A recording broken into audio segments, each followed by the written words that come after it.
கர்த்தர் நல்லவர். அவர் கிருபை என்றும் உள்ளது. அவர் நேற்றும் இன்றும் என்றும் மாறாதவராக கிருபை உள்ளவராக இருக்கிறார். மற்றும் ஒரு எபேசு நிருபத்தின் வேத பாட ஆராய்ச்சியின் மூலமாக பவுல் 3ஆம் ஆன அனுபவத்தின் மூலமாக பெற்ற வெளிப்பாடுகளை வெளிப்படுத்தும் நிருபமாய் இருக்கிறபடியால் அதே வெளிப்பாடை பெற்று நாமும் அந்த 3ஆம் வானமாகிய பரலோக வாழ்வை பூமியில் வாழ தேவன் இந்த அருமையான தருணத்தை வேதத்தில் அதை ஆராய்ந்து பார்த்து அதை இருதயத்தில் படமாக்கி அவ்வாறு வாழ்கிற ஒரு தருணத்தை நமக்கு தந்தபடியால் அவருக்கு நன்றி சொல்லி உங்கள் ஒவ்வொருவருடைய ஆசையும் விருப்பத்தையும் அவ்வாறு நிறைவேற்றுவாராக என்று சொல்லி உங்களை வரவேற்கிறேன். இந்த எபேசு நிருபத்தில் 27 முறை வரும் ஒரே ஒரு வார்த்தை என்ன? கிறிஸ்துவுக்குள் என்ற ஒரு வார்த்தை. அப்ப பாருங்க, பிதாவாகிய தேவனுக்கு கிறிஸ்து அல்லாமல் ஒரு திட்டமே இல்லை. அவருடைய திட்டம், அவருடைய நோக்கம், is purpose and plan and is will எல்லாமே கிறிஸ்துவை சார்ந்ததா இருக்கிறது. வேறு விதத்தில் சொல்ல போக வேண்டுமானால் எல்லாமே கிறிஸ்துவை உயர்த்துவதாக மகிமைப்படுத்துவதாக இருக்கிறது. பரிசுத்த ஆவியானவர் வரும் பொழுதும் கிறிஸ்துவைத்தான் மகிமைப்படுத்துகிறார். ஆகவே இதன் மைய கருத்து நாம் ஒவ்வொருவர் மூலமாக நம்மை கிறிஸ்துவுக்குள் வைத்து அவருடைய திட்டத்தை நிறைவேற்றுகிறார். கிறிஸ்து இல்லாமல் உங்களுக்கும் எனக்கும் ஒரு திட்டமும் இல்லை, தேவனுக்கு ஒரு நோக்கமும் இல்லை. அவருடைய நோக்கம் திட்டமெல்லாம் கிறிஸ்து. அந்த கிறிஸ்துவோடு மீட்பின் கிரியையினால் நம்மை இணைத்தபடினால், அவருக்குள் வைத்து நம்மை அவருக்குள் வைத்தபடியினால் அவருடைய நோக்கமாகிய எல்லா மகிமை, புகழ்ச்சி, கீர்த்தி அவருக்கு உண்டாக செய்ய வேண்டும் என்பதே அவருடைய நோக்கமாயிருக்கிறது. எந்த மனிதனும் பெருமை பாராட்டக்கூடாது. எல்லா மகிமை, புகழ்ச்சி, கீர்த்தி கிறிஸ்து ஒருவருக்கே வர வேண்டும் என்பது அவருடைய திட்டம். ஆகவேதான் நம்ம பார்க்கிறோம் இங்க எபேசு நிருபத்துல அவர் ஆரம்பிக்கும் பொழுதே 3ஆம் வசனத்துல என்ன சொல்றார் பாருங்க. கர்த்தராகிய இயேசு கிறிஸ்துவின் பிதாவாகிய தேவனுக்கு ஸ்தோத்திரம். சில மொழிபெயர்ப்புகள் இல்ல, பிதாவாகிய தேவனுக்கும் ஆண்டவராகிய இயேசு கிறிஸ்துவுக்கும் மகிமை உண்டாகும்படி எதற்காக நம்மை ஆசீர்வதித்தார் என்று கூறுகிறார். பிதாவாகிய தேவனுக்கும் குமாரனாகிய ஆண்டவருக்கும் எல்லாம் மகிமை வரும்படிக்கு, அடையும்படிக்கு அவர் கிறிஸ்துவுக்குள் வைத்து நம்மை ஆசீர்வதித்தார் என்று சொல்லுகிறார். எல்லாமே அவர் கிறிஸ்துவுக்குள் வைத்தது அவருக்கு மகிமை, புகழ்ச்சி. இந்த அதிகாரம் முழுவதுமாக அதை நாம் சொல்வதை பார்க்கலாம். அடுத்த வசனத்துல கூட அவர் என்ன சொல்றாரு? உலக தோற்றத்திற்கு முன்பே நாம் பரிசுத்தம் உள்ளவர்கள், குற்றமற்றவர்களாய் இருப்பதற்கு கிறிஸ்துவுக்குள் வைத்து நம்மை ஆசீர்வதிக்கிறார். கிறிஸ்துவுக்குள் வைத்து நம்மை தெரிந்து கொண்டார். கிறிஸ்துவுக்குள் வைத்து நம்மை முன்குறித்தார் என்று சொல்லுகிறார். அப்ப பாருங்க, எல்லாமே கிறிஸ்துவை சார்ந்ததா இருக்கிறது. கிறிஸ்து இல்லாத ஒரு கிறிஸ்தவ வாழ்க்கையே இல்லை. கிறிஸ்து இல்லாத ஒரு ஆசீர்வாதமே இல்லை. கிறிஸ்து இல்லாத ஒரு பரிசுத்தமே இல்லை. கிறிஸ்து இல்லாத ஒரு குமாரத்துவமே இல்லை. இவை எல்லாமே பிதா செய்கிற காரியங்கள், எல்லாமே கிறிஸ்துவை மகிமைப்படுத்த என்று சொல்லுகிறார். அப்ப பாருங்க, அந்த 3ஆம் வசனத்திலேயே அவர் தெளிவாக சொல்லிவிடுகிறார், சகல ஆசீர்வாதங்களினாலும் ஆசீர்வதித்து இருக்கிறார். நேற்று கூட அதை தான் ராத்திரி உங்களுக்கு சொல்லிக் கொண்டிருந்தேன். இது ஒரு வெளிப்பாடாக நம் இருதயத்தில் வந்தால் நம்முடைய வாழ்க்கையிலே அது உபத்திரவமோ, நாசமோசமோ எதுவா இருந்தாலும் ஒன்றுமே நம்மை சேதப்படுத்த முடியாது. ஏன்? நம்முடைய இருதயத்தின் வெளிப்பாடு, நான் ஏற்கனவே தேவன் உண்டு பண்ணின நன்மை ஆசீர்வாதம், பரிபூரணம், வெற்றி, சுகத்தில் இருக்கிறேன், ஆசீர்வதிக்கப்பட்டு இருக்கிறேன். ஆகவே அந்த வெளிப்பாடு இருதயத்தில் வரும் பொழுது நம்முடைய பார்வையெல்லாம் வித்தியாசமாக இருக்கும். இப்பொழுது நம்முடைய பார்வையெல்லாம் ஐம்புலன் உணர்வினால் நம்முடைய வெளி தோற்றத்தில் நடக்கிற காரியங்களை பார்த்து தவறான படத்தை வைத்துக் கொண்டிருக்கிறோம். நாம் வெளித்தோற்றத்தை பார்க்க அழைக்கப்பட்டவர்கள் அல்ல. வெளித்தோற்றத்தில் நடைமுறையில் காண்கிறவர்களை காண அழைக்கப்பட்டவர்கள் அல்ல. நம்முடைய அழைப்பு பரலோக அழைப்பு. அப்படிதான் எபிரேயர் 3:1 சொல்லுவதை பார்க்கிறோம். பரம அழைப்புக்கு பங்குள்ளவர்கள். நாம் இந்த உலகத்துக்கு உரியவர்கள் அல்ல. அத முதல்ல சொல்லிட்டாரு. பரிசுத்தவான்கள் என்று சொல்லும் பொழுதே நீங்கள் பிரித்தெடுத்து விசுவாசிகள், பரிசுத்தவான்கள் 2 காரியம் அங்க சொல்றாரு. எழுதுறது யாருக்குன்னு. அப்ப பாருங்க, நீங்க விசுவாசித்து வாழ வேண்டியவர்கள். இந்த நிருபம் எழுதப்பட்டது மறுபடியும் பிறந்தவர்களுக்கு, உலக மக்களுக்கு அல்ல.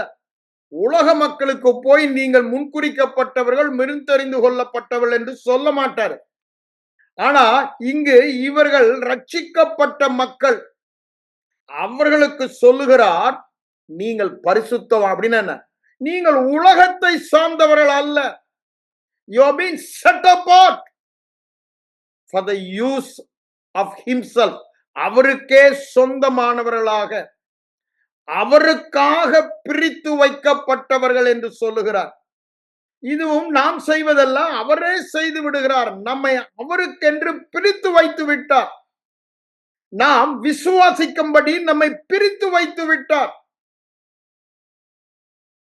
இது தேவனது விருப்பம், தேவனது சித்தம், இது தேவனது திட்டம், அவருடைய ஆலோசனை. அவர் சர்வ வல்லமை உள்ளவராக தம்முடைய சித்தத்தை நிறைவேற்றுபவராக இருக்கிறார். மனிதனும் சுய சித்தம் உள்ளவனாக இருக்கிறார். ஆகவே இந்த சுய சித்தத்துக்குள் அவர் நுழைந்து தம்முடைய சித்தத்தை நிறைவேற்ற முடியாது. ஆனால் அவருடைய கிருபையின் ஐஸ்வர்யம், அவருடைய கிருபையின் உன்னதம், மகத்துவம் இந்த காரியங்களை நமக்கு செய்கிறது. வேதம் சொல்லுகிறது, ஒருவனும் தன்னைத்தானே ரட்சித்துக் கொள்ள முடியாது. ஒருவனும் தன்னைத்தானே இந்த ஆசீர்வாத வாழ்க்கைக்குள் வாழ வர முடியாது. ஏன்? நீங்கள் அல்ல, நான் உங்களை தெரிந்து கொண்டேன் என்று சொல்லுகிறார். நாம் வழி தப்பி போன ஆடுகளாக அவனுடைய வழியிலே போய்க் கொண்டிருந்தோம். அவரோ இரக்கத்தில் ஐஸ்வர்யம் உள்ளவராய் நம்மை தேடி வந்தார். அவர் நம்மை தேடி வந்தார். நாம் அவரை தேடவில்லை. நாம் நம்முடைய வழியிலே நடந்து கொண்டிருந்தோம், தவறான வழியிலே. ஆனால் இழந்து போனதை மீட்கவும் ரட்சிக்கவும் தேவகுமாரன் வந்தார் என்று லூக்கா 19:10 சொல்றார்ல. அவர் நம்மை தேடி வந்தார். அவர் நம்மில் முன்பு அன்பு கூர்ந்தார். 1 யோவான் 3:3 அவர் முன்பு நம்மில் அன்பு கூர்ந்தார். நீங்கள் அல்ல, நான் உங்களை தெரிந்து கொண்டேன் என்று சொல்லுகிறார். அப்ப பாருங்க, எல்லாமே அவர் செய்வதாய் இருக்கிறது. ஆனால் மனிதன் சுய சித்தம் உள்ளவனாய் இருக்கிறார். இந்த சுய சித்தம் உள்ள மனிதனை பற்றி சொல்லும் பொழுது பவுலடிகளார் 1 கொரிந்தியர் 12:3 என்ன சொல்றாரு? ஆவியானவர் நமக்கு இந்த பகுதியிலே உதவி செய்கிறார்.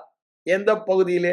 இந்த சுய சித்தம் உள்ள மனிதன் தேவ சித்தத்துக்கு தன்னை விட்டு கொடுக்க ஆவியானவர் கிரியை செய்கிறார். அவர் கிரியை செய்கிறபடினால்தான் அவன் ஆண்டவர் இரட்சகர் என்று அறிக்கை இடுகிறார். அப்ப பாருங்க, இது எல்லாமே தேவனுடைய திட்டம், இது எல்லாமே தேவனுடைய நோக்கம், விருப்பம், சித்தம். ஆனால் அதை நிறைவேற்றுவதில் பரிசுத்த ஆவியானவர் மாபெரும் பங்கை வகிக்கிறார் என்று பார்க்கிறோம். அததான் இங்கேயும் சொல்றாரு, இந்த ஆசீர்வாதத்தில் வாழ்வது தேவனுடைய திட்டம், தேவனுடைய நோக்கம், தேவனுடைய விருப்பம், தேவனுடைய சித்தம். ஆகவேதான் உலக தோற்றத்திற்கு முன்பே நம்மை அதற்காக தெரிந்து கொண்டார் என்று சொல்லுகிறார். அவர் நம்மை தெரிந்து கொண்டார், அவர் நம்மை அழைத்தார், அவர் நம்மை முன்குறித்தார், அவர் நம்மில் அந்த ஐஸ்வர்யத்தை வெளிப்படு எல்லாமே அவர்தான். அங்க மனித செய்ய எல்லா புகழும் மகிமையும் கீர்த்தியும் அவர் ஒருவருக்கே உண்டாக வேண்டும். ஆகவே அங்க மனித செயலுக்கு இடமே இல்லை. அப்போ அந்த வெளிப்பாடை நாம் பெற வேண்டும். என்ன வெளிப்பாடை? நான் ஆசீர்வதிக்கப்பட தெரிந்து கொள்ளப்பட்டவன், முன்குறிக்கப்பட்டவன், அழைக்கப்பட்டவன். ஆகவே ஆவியானவர் நம்மில் கிரியை செய்தபடியினாலே, அப்போ நம்ம விசுவாசத்தில் கீழ்ப்படிந்து ரட்சிக்கப்பட்டதும் நம்முடைய கிரியை அல்ல. முதலாவது அவர் ஒன்றை செய்கிறார், அதன் விளைவாக இதை நம்ம பார்க்கும் பொழுது, நான் ரட்சிப்பு என்று சொல்லும் பொழுது ஆசீர்வாதத்தை தான் சொல்லிக் கொண்டிருக்கிறேன். நான் ஏற்கனவே வாசித்த அந்த 2 தெசலோனிக்கேயர் அந்த 2ஆம் அதிகாரத்துல 13ஆம் வசனத்துல சொல்லுவதை திரும்பவும் உங்களுக்கு மேல்கோட் காட்டி விரும்புகிறேன். கர்த்தருக்கு பிரியமான சகோதரரே,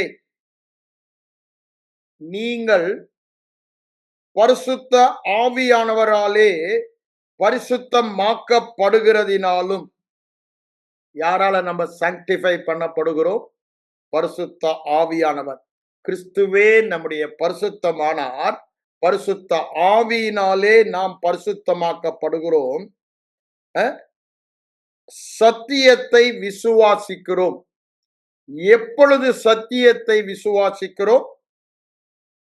அவர் நம்மை அவருடைய செயல் முதலாவது இருக்கிறது. ஆகவேதான் நாம் விசுவாசிக்கிறோம். ஆதி முதல் தேவன் நம்மை தெரிந்து கொண்ட செயலின்படி,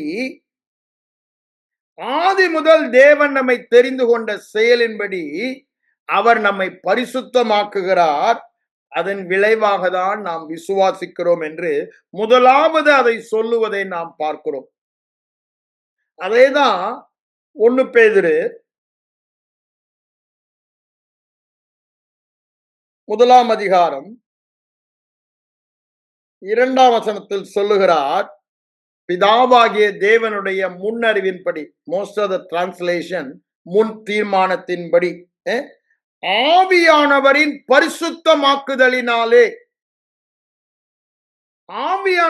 பரிசுத்தமாக்குதலினாலே விசுவாசத்திற்கு நாம் கீழ்ப்படுகிறோம். அததான் இங்க சொல்றார். அப்போ ஆவியானவர் தான் அல்லது தேவன் தான் இந்த விசுவாசித்து நான் ரட்சிப்படைவதற்கு காரணமாய் இருக்கிறார். அதைதான் நாங்க சொல்ல வருகிறார். இந்த ரத்தம் தெளிக்கப்படுதலுக்கு தெரிந்து கொள்ளப்பட்ட நாம் அதை நிறைவேற்றுபவர் பரிசுத்த ஆவியானவர் என்று சொல்லுகிறார். ஆகவே எங்க மனிதனுடைய ரோலுக்கு இடமே இல்லை. அவன் கீழ்ப்படிந்தது கூட ஆவியானவர் செய்த கிரியை என்று கொரிந்தியர் 12:3 சொல்றாரு. இந்த 2 வசனங்களிலும் சொல்லுவதை நாம் பார்க்கிறோம். ஆகவேதான் சொல்றாரு, ஏன் எல்லா மகிமையும் புகழ்ச்சியும் கீர்த்தியும் அவருக்கே உண்டாக வேண்டும். இப்ப அந்த 3ஆம் வசனத்துல சொல்லுகிறது மிகவும் முக்கியமான சத்தியம். நான் திரும்பவும் அதை உங்களுக்கு வலியுறுத்த சொல்லுகிறேன். அவர் உலக தோற்றத்திற்கு முன்பே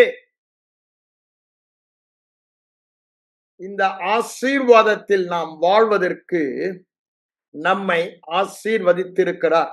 பிதாவை பொறுத்தவரையில் உலக தோற்றத்திற்கு முன்பே என்னை ஆசீர்வதித்திருக்கிறார். குமாரனை பொறுத்தவரையில் 2000 ஆண்டுகளுக்கு முன்பாக அவர் சாபமாகி என்னை ஆசீர்வாதமாக்கினாரே, அன்றே என்னை ஆசீர்வாதமாக்கி விட்டார். ஆவியானவரை பொறுத்தவரை அவர் என்னிலே கிரியை செய்கிறாரே, அந்த நாளிலே என்னை விசுவாசிக்க வைக்கிறாரே, அந்த நாளிலே நான் ஆசீர்வாதமாக்கப்பட்டு விட்டேன். கடந்த காலத்தில் நடந்ததையும் நிகழ்காலத்தில் நடப்பதையும் தொடர்ந்து நடப்பதாக வேதம் சொல்லுகிறது. ஆகவேதான் ஆசீர்வதித்திருக்கிறார் என்று சொல்லுகிறார். we are eternally blessed. அதுதான் அங்க சொல்லுகிற மாபெரும், நித்தியமாக நாம் ஆசீர்வதிக்கப்பட்டவர்கள். அப்படின்னா வேதத்தில் சொல்லப்பட்ட ஒவ்வொரு ஆசீர்வாதமும் ஏற்கனவே நமக்கு கொடுக்கப்பட்டு இருக்கிறது. Already we have received all the blessings, either material or spiritual. உலக சம்பந்தமான ஆசீர்வாதமானாலும் ஆவிக்குரிய ஆசீர்வாதமானாலும் ஏற்கனவே எந்த நாளில் என்று இங்கு அவர் சொல்லுகிறார், கிறிஸ்துவுக்குள் வந்த நாளிலே, அல்லது என்ன காரணம் என்று சொல்லுகிறார், கிறிஸ்துவுக்குள் ஒரே காரணம், நோ அதர் ரீசன். இந்த கிறிஸ்துவுக்குள் இருக்க ஒரே காரணம் பரிசுத்த ஆவியானவரின் பரிசுத்தமாக்குதல் என்று சொல்லுகிறார். sanctification by the Holy Spirit என்று சொல்லுகிறார். அந்த பரிசுத்த ஆவியானவர் தான் நம்மை பிரித்தெடுக்கிறார். பிதாவின் திட்டத்தை குமாரன் நிறைவேற்றினாரே, நம்முடைய அனுபவ வாழ்க்கையிலே அதை நிறைவேற்றுபவர் பரிசுத்த ஆவியானவர். அப்போ இந்த பரிசுத்த ஆவியானவர் நமக்குள் இருக்கிறார் என்று எல்லோருமே விசுவாசிக்கிறோம். அவர் ஒரு நபராக இருக்கிறார் என்று நாம் விசுவாசிக்கிறோம். அவர் ஒரு இன்அனிமேட் ஆப்ஜெக்ட் அல்ல, அப்படிதானே? அவர் ஒரு நபர், இஸ் நாட் a திங். அவர் நபராக நமக்குள் இருக்கிறார். ஆகவே அந்த நபர் நம்மிலே வாழ வந்திருக்கிறார் என்று நாம் எல்லாருமே ஒத்துக்கொள்ளுவோம். அப்போ அந்த நபர் வாழ வேண்டுமானால் அவரோடு ஒத்துழைக்க வேண்டியது நம்முடைய வேலை. நான் என்ன சொல்ல வருகிறேன், இந்த சகல ஆசீர்வாதத்தில் வாழ வேண்டுமானால் ஆவியானவர் நமக்கு அதற்கு உதவி செய்கிறார். நாம் அவரோடு இணைந்து ஒத்துழைக்க வேண்டும். அதை தான் விசுவாசம் என்று சொன்னோம். விசுவாசம் தான் அவர் நம்மில் வாழ அனுமதிக்கிறோம், அல்லது இந்த ஆசீர்வாதங்களை நம் வாழ்க்கையிலே வெளிப்படுத்த அவரை சார்ந்து கொள்ளுகிறோம். விசுவாசம் என்னங்க? அவரை சார்ந்து கொள்ளுகிறோம். எல்லாமே அவர்தான். அப்போ நான் ஆசீர்வாதமாய் இருப்பது அவருடைய செயல். நான் ஆசீர்வாதத்தில் வாழ்வது அவருடைய செயலாய் இருக்க வேண்டுமானால் அது விசுவாசமாய் இருக்க வேண்டும். வேதம் அதைதான் திரும்ப திரும்ப வலியுறுத்துகிறது. ஆனால் சபையோ, நாம் ஏற்கனவே ஆவிக்குரிய இகபர ஆசீர்வாதங்களால் ஆசீர்வதிக்கப்பட்டவர்கள் என்ற கண்ணோட்டத்தில், அந்த பார்வையில் இராதபடியினால சாதாரண மனிதர்களாய் வாழ்கிறார்கள். வேறு விதத்தில் ஆசீர்வாதம் இல்லாதவர்களாக வாழ்கிறார்கள். ஐயா, சாபத்தில் வாழ்கிறார்கள்.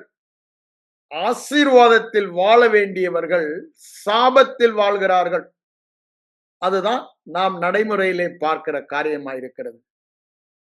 அது தேவ திட்டம் அல்ல. உலக தோற்றத்திற்கு முன்பே அவருடைய திட்டம், தீர்மானம், சித்தம், விருப்பம் பரிபூரண ஆசீர்வாதத்தில், சம்பூரண ஆசீர்வாதத்தில், அங்க பவுலடியார் சொல்றல, கிறிஸ்துவின் சம்பூரண ஆசீர்வாதத்தோடு நான் எங்க போனாலும் சாதாரணமா நான் வரல என்றாரு. அங்க ரோமர் 15:29 சொல்றாரு, நான் எங்க சென்றாலும் நான் போகிலும் ஆசீர்வாதம், வருகையிலும் ஆசீர்வாதம். ஆனா அவர் அப்படி சொல்லல. கிறிஸ்துவின் சுவிசேஷத்தின் சம்பூரண ஆசீர்வாதத்தோடு உங்களிடத்தில் வருகிறேன் என்று சொல்லுகிறார். அந்த சுவிசேஷம் சொல்லுகிற ஆசீர்வாதம் வேற, 28ஆம் அதிகாரம் உபாகமத்தில் சொல்லப்பட்ட ஆசீர்வாதம் வேற. ஏன் அங்கு சொல்லப்பட்ட ஆசீர்வாதம் கீழ்ப்படிந்தால், இவைகளை எல்லாம் கேட்டு அவைகளின்படி செய்ய கவனமாய் இருந்தாயானால். ஆனால் இங்கு பவுலடிகளார் சொல்லுவது அந்த ஆசீர்வாதத்தை சொல்லவில்லை. கிறிஸ்துவின் சுவிசேஷத்தின் அளவற்ற, எல்லையே இல்லாத சம்பூரண ஆசீர்வாதம். இங்க கீழ்ப்படுதலை சொல்லவில்லை, சுவிசேஷத்தை சொல்லுகிறார். சுவிசேஷம் என்ன? கிறிஸ்து சிலுவையில் செய்தது. அதைதான் நாம் கிருபை என்று சொல்லுகிறோம். கிறிஸ்து சிலுவையில் செய்து முடித்தது சுவிசேஷம் அல்லது கிருபை என்று சொல்லுகிறோம். அதைதான் பவுலடிகளாரும் 2 கொரிந்தியர் 8:9 சொல்லும் பொழுது, அவர் செய்து முடித்த கிருபையை அறிந்திருக்கிறீர்களே. அங்க சுவிசேஷத்தை சொல்லுகிறார். அவர் ஐஸ்வர்யம் உள்ளவராய் இருந்தும் தரித்திரராகிய நம்மை ஐஸ்வர்யம் உள்ளவராக்க அவர் தரித்திரரானார். அதேதான் கலாத்தியர் 3:13 சொல்றாரு, அவர் ஆசீர்வாதத்தின் ஊற்றாய் இருந்தும் நம்மை ஆசீர்வாதமாக்க அவர் சாபமானார் என்று. அதுதான் சுவிசேஷம், கிருபை சொல்லுகிறது. ஆகவேதான் அவர் என்ன சொல்றாரு, நான் சுவிசேஷத்தின் சம்பூரண ஆசீர்வாதம், அல்லது வேறு விதத்தில் சொல்ல வேண்டுமானால், கிறிஸ்து செய்து முடித்ததினால் வந்த எனக்குள்ளே ஏற்கனவே இருக்கிற ஆசீர்வாதத்தில் வருகிறேன் என்ற கண்ணோட்டத்தில் அவர் சொல்லுகிறார். கிறிஸ்து செய்து முடித்தது. என்ன செய்து முடித்தார்? சாபமாகி ஆசீர்வாதமாக்கினார், தரித்திரராகி ஐஸ்வர்யவனாக்கினார், பாவமாகி நீதிமானாக்கினார், வியாதியாகி சுகமாக்கினார். எல்லாமே ஆக்கினார் என்று சொல்லும்போது நடந்து முடிந்தது என்று சொல்லு. It is finished. நடந்து முடிந்த கிரியை. ஆகவே நான் இப்பொழுது ஆசீர்வாதமாய் இருக்கிறேன் என்றால் ஒரே காரணம், I am in Christ. Where I am, what I am, what I can do. Because I am in Christ. பிதாவாகிய தேவன் என்னை கிறிஸ்துவின் மூலமாக பார்க்கிறார். நான் பார்ப்பது ஐம்புலன் அறிவனால பார்க்கிறேன், ஆசீர்வாதம் இல்லாதவனாக. ஆனால் பிதாவாகிய தேவன் என்னை பார்க்கும் பொழுது கிறிஸ்துவின் மூலமாக பார்க்கிறபடியால் ஆசீர்வாதம், எல்லாவித ஆசீர்வாதம் உடையவனாக பார்க்கிறார். எந்த பார்வையை நாம் எடுத்துக்கொள்ள போகிறோம்? நம்முடைய ஐம்புலன் பார்வையா, பிதாவாகிய தேவனுடைய பார்வை? வேதவசனம் எனக்கு காண்பிக்கிறது. ஏன் வேதவசனம்? தேவ மனிதர்கள் தேவ ஆவியால் ஏவப்பட்டு எழுதப்பட்டது. அது தேவ மனிதர்களுடைய சுய சித்தம் அல்ல. 2 பேதுரு 1 20 21 வசனங்களோ 2 தீமோத்தேயு 3:16 அதை சொல்வதை பார்க்கிறோம். அந்த தேவனுடைய மனிதனாகிய பவுல் இங்கு தேவ ஆவியினால் ஏவப்பட்டு சொல்லுகிறார், தேவன் என்னை பற்றி நினைக்கிறார், உங்களை பற்றி நினைக்கிறார், எவ்வாறு உங்களை பார்க்கிறார் என்பதை தான் இங்க சொல்லுகிறார். ஆசீர்வதித்து இருக்கிறார், சகல ஆசீர்வாதம் உடையவர்களாக நம்மை பார்க்கிறார். ஆனால் நேற்று சொன்னதுதான் திரும்ப உங்களுக்கு சொல்ல விருப்பப்படுகிற, ஏன்னா என் இருதயத்தில் அது ஆழமாக கடந்த சில நாட்களாக ஓடிக்கொண்டே இருக்கிறது. என்ன? அவர் கொடுத்ததை கொடுக்காதது போல நாம் வாழ்ந்து கொண்டிருக்கிறோம். நாம் பெற்றுக்கொண்டதை பெற்றுக் கொள்ளாதது போல வாழ்ந்து கொண்டிருக்கிறோம்.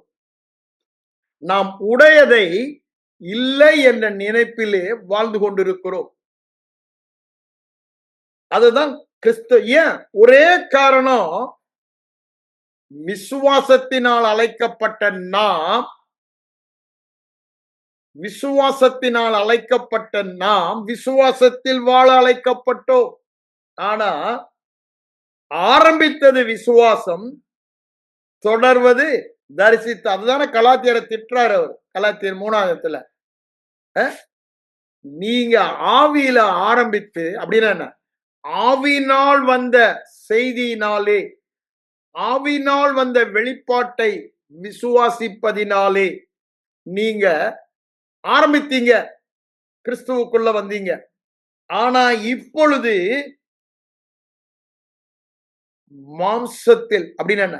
தரிசித்து ஐம்புலன் அறிவினால் உங்க வாழ்க்கை ஓட்டத்தை ஓடிக்கொண்டிருக்கீங்களே, இவ்வளவு முட்டாள்களா என்று கேட்கிறார். இவ்வளவு முட்டாள்களா என கேட்கிறார்.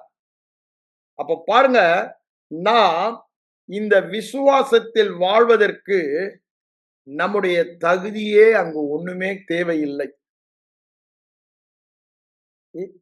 இந்த ஐஸ்வர்யத்தில், இந்த ஆசீர்வாதத்தில், இந்த சுகத்தில், இந்த வெற்றியில், இந்த சம்பூரணத்தில் வாழ நாம் செய்ய வேண்டும் என்று ஒன்றுமே இல்லை.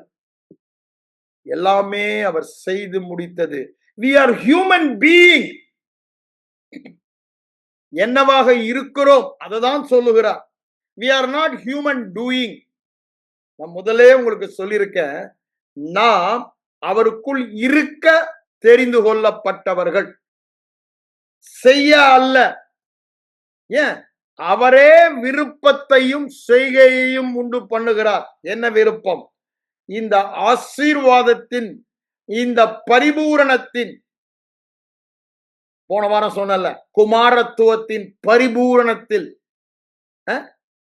சரீர பிரகாரமாக தேவத்துவத்தின் பரிபூரணம் எல்லாம் கிறிஸ்துவுக்குள் இருக்கிறது. நம்ம இப்ப அதுல ஒண்ணுதான் ஆசீர்வாதம். அந்த சகல தேவத்துவத்தின் ஆசீர்வாதம் மனிதனின் ஆசீர்வாதம் அல்ல, தேவத்துவத்தின் ஆசீர்வாதம். அதுக்கு ஏதாவது எல்லை இருக்கா? இது கிடையாது பிரதர், இது கிடையாது பிரதர் சொல்றதுக்கு இல்ல. everything is all inclusive, included. You name it healing, it is included. You name it prosperity, செழிப்பு, சுகம், வெற்றி, பரிபூரணம், விருத்தி, எதை சொல்லுங்கள், எல்லாமே அந்த ஆசீர்வாதத்துக்குள் அடங்கி இருக்கிறது. எல்லாமே அடங்கி இருக்கிறது. அந்த ஆசீர்வாதத்துக்குள் நாம் வாழ வேண்டும் என்ற தீர்மானம், குமாரனாகிய கிறிஸ்துவை மகிமைப்படுத்த வேண்டும் என்ற தீர்மானத்தின் விளைவாய் இருக்கிறது.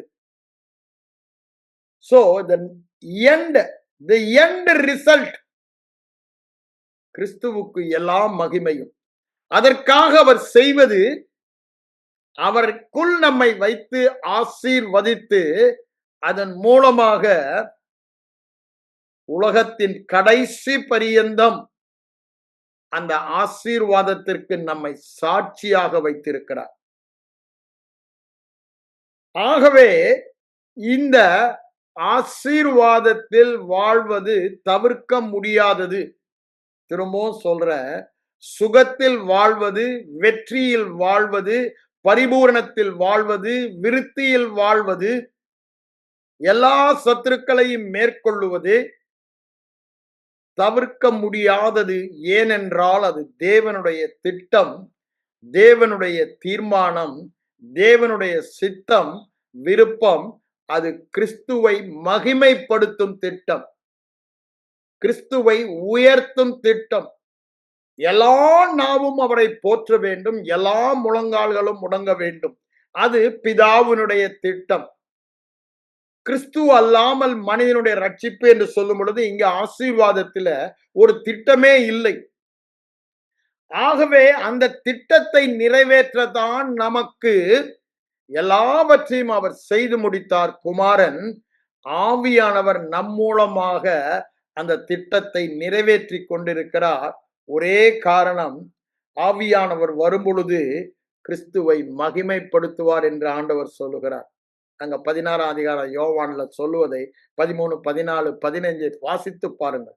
அவர் என்னை குறித்து உங்களுக்கு போதிப்பார், என்னை மகிமைப்படுத்துவார், உயர்த்துவார், கனப்படுத்துவார் என்று சொல்றார். இது பிதாவுடைய திட்டம். அப்ப நல்லா யோசித்து பாருங்க. நம்முடைய மனநிலை, நம்முடைய பார்வை எப்படி இருக்க வேண்டும்? பிதாவினுடைய திட்டம் கிறிஸ்து மகிமைப்பட வேண்டும், உயர்த்தப்பட வேண்டும், எல்லா புகழும் மாட்சிமையும் பெற்றுக்கொள்ள வேண்டும். அதற்காக நம்மை கிறிஸ்துவுக்குள்ளே வைத்தார். கிறிஸ்துவுக்குள் வைத்து அவருக்குரியதெல்லாம் நமக்கு சொந்தமாக்கி விட்டார். அததானே திருப்பி அங்க 5ஆம் வசனத்துல சொல்றார். புத்திர சுவிகாரராகும்படி நம்மை முன்குறித்தார் என்று சொல்லுகிறார். 4ஆம் வசனத்துல உலக தோற்றத்திற்கு முன்பே நம்மை தெரிந்து கொண்டார். எஸ், அங்க அது 2 விதமா சொல்லலாம். 4ஆம் வசனத்தை அவர் உலக தோற்றத்திற்கு முன்பே நம்மை பரிசுத்தவானாக, குற்றமற்றவனாக தெரிந்து கொண்டதன் நோக்கம் இந்த ஆசீர்வாதத்தில் நாம் வாழ. அவருடைய திட்டம் அதன் மூலம் அவருக்கு எல்லா நாவுகளும் நன்றி சொல்ல. வேறு விதத்தில் சொல்ல வேண்டுமானால், நம்மை ஆசீர்வாதம் உள்ளவர்களாய் வாழ வைப்பதற்கு அவர் உலக தோற்றத்திற்கு முன்பே நம்மை முன்குறித்து விட்டார். தெரிந்து கொண்டார். இங்க சொல்றது என்ன? தெரிந்து கொண்டார் என்று சொல்லுகிறார். 5ஆம் வசனம் 6 வசனம் தான் முன்குறித்தார் என்பதை சொல்லுகிறார். அப்ப பாருங்க, இது தேவனுடைய திட்டம்.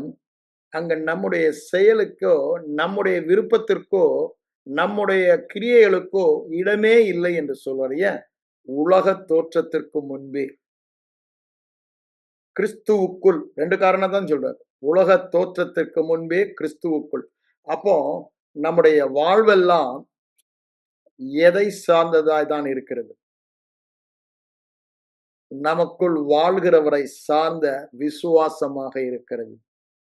ஆனா இத அறியாதபடினாலதான், ஏன் விசுவாசம் இல்லைன்ற, நான் என்னவாக இருக்கிறேன் என்பதை அறியாதபடினால யாபேசை போல என்னை ஆசீர்வதியும் ஆண்டவரே என்று சபை கேட்டுக்கொண்டிருக்கிற நிலைமையில, என்னை சுகமாக்கும் ஆண்டவரே, உம் பிரசன்னத்தை எங்கள் மேல் ஊற்றும் ஆண்டவரே, தேவா பிரசன்னமாக மாட்டீரா,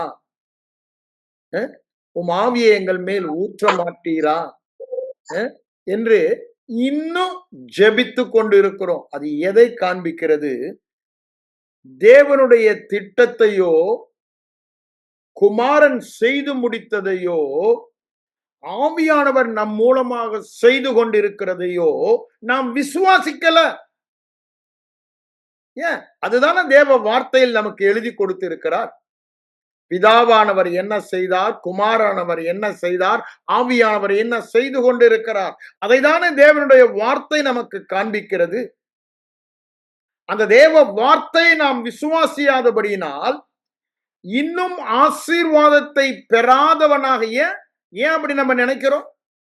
தரிசித்து நடக்கிறோம், ஐம்புலன் உணர்வினால் நடக்கிறோம். ஆவிக்குரிய காரியங்களை ஆவியானவரால் தான் அறிய முடியும்.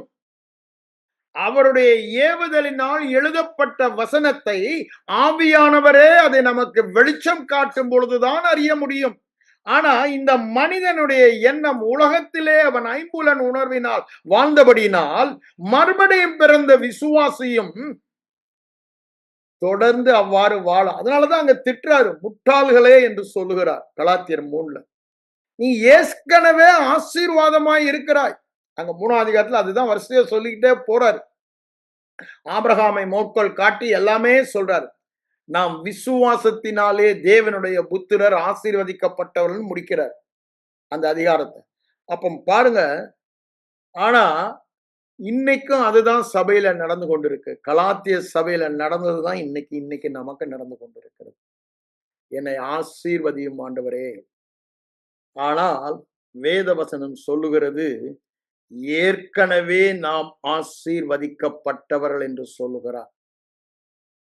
ஏற்கனவே ஆசீர்வதிக்கப்பட்டவர்களானால், ஏற்கனவே என் கையில 1000 ரூபாய் கொடுத்துட்டாருன்னா நான் போயிட்டு ஆண்டவரே எனக்கு 1000 ரூபாய் கொடுங்க இன்னைக்கு செலவுக்குன்னு கேட்கணுமா?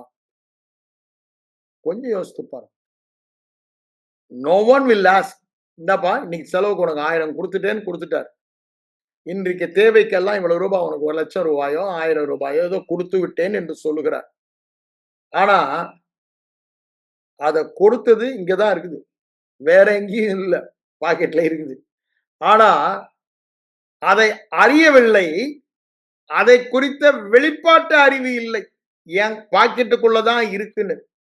ஆனா, அது இல்லாதது போல வாழுகிற வாழ்க்கை என்னென்ன தேவையோ அவைகள் சந்திக்கப்படாத வாழ்க்கை வாழ்ந்து கொண்டிருக்கிறோம். என்னென்ன தேவையோ அவைகளெல்லாம் செய்து முடித்து நமக்கு கொடுக்கப்பட்டு விட்டது. அதுதான் ஆசீர்வாதம். ஆனா, இன்னைக்கு சபை நினைப்பதெல்லாம் நமக்கு தேவைக்கு ஒரு லிஸ்ட் போடுப்பா தம்பி. அப்படிதானே? புட் 1, 2, 3, 4, 5 இன்னைக்கு இது வேணும், அது வேணும். எங்க அப்பாவுக்கு இது வேணும், எங்க அம்மாவுக்கு இது வேணும். எனக்கு இது வேணும், என் மனைவிக்கு இது வேணும், என் பிள்ளைகளுக்கு இது வேணும், என் சபை மக்கள் ஒரு லிஸ்ட் போட்டு பிச்சைக்காரன் மாதிரி அவர்கிட்ட அந்த லிஸ்ட்ல காலையில 3 மணி நேரம் நான் ஒரு காலத்துல பண்ணேன் இல்லைன்னு சொல்லல. ஆண்டவரே தாருங்க, ஆண்டவரே இவங்களை ஆசீர்வதிங்க, ஆண்டவரே இவங்களை ஆசீர்வதி இந்தந்த காரியத்தை அவங்களுக்கு இதெல்லாம் தேவை இருக்கு, அவங்களுக்கு இதை தாருங்க. மற்றவங்களுக்கும் பரிந்து பேசணும், நமக்கும் பேசணும். ஆனா பிதா என்ன நினைப்பாரு நம்ம என்னைக்கா யோசித்து பார்த்தோமா?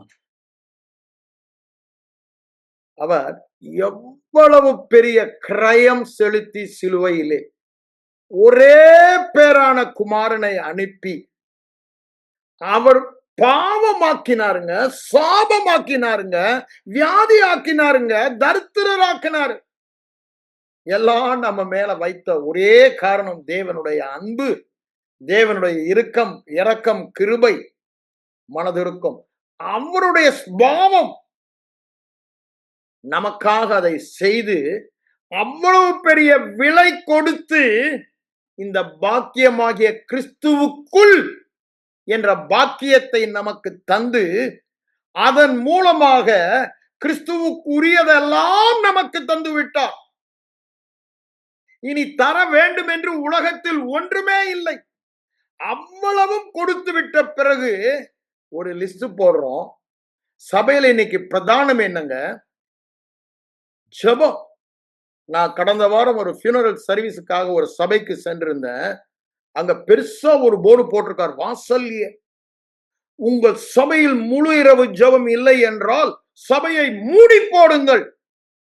என் மனசுல அவ்வளவு வருத்தம். அதை பார்த்த நாளிலிருந்து தான் இது என் இருதயத்துல தோன்றி கொண்டே இருக்கு. ஒரு வாரமா ஓடிக்கொண்டே இருக்கிறது. என்ன? ஜெபம் இல்லை என்றால் சபையை மூடி போடுங்கள் என்று சொல்லுகிறார். ஜெபம் இல்லை என்றால் நீ செத்த விசுவாசி என்று சொல். அவங்க ஜெபம் என்று சொல்ற எதை சொல்றேன் நான்? என்ன பண்றாங்க சபையில் அதான் சொல்றேன். ஒரு பெரிய பட்டியல். கிருபை முதற்கொண்டு கிருபை தாரும், அப்படித்தானே?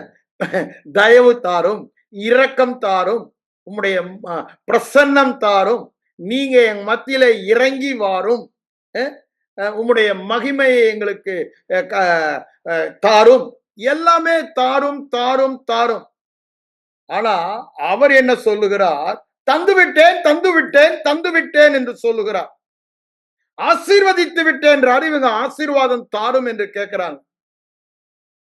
அப்ப யோசித்து பாருங்க, எவ்வளவு விலை கிரயம் கொடுத்து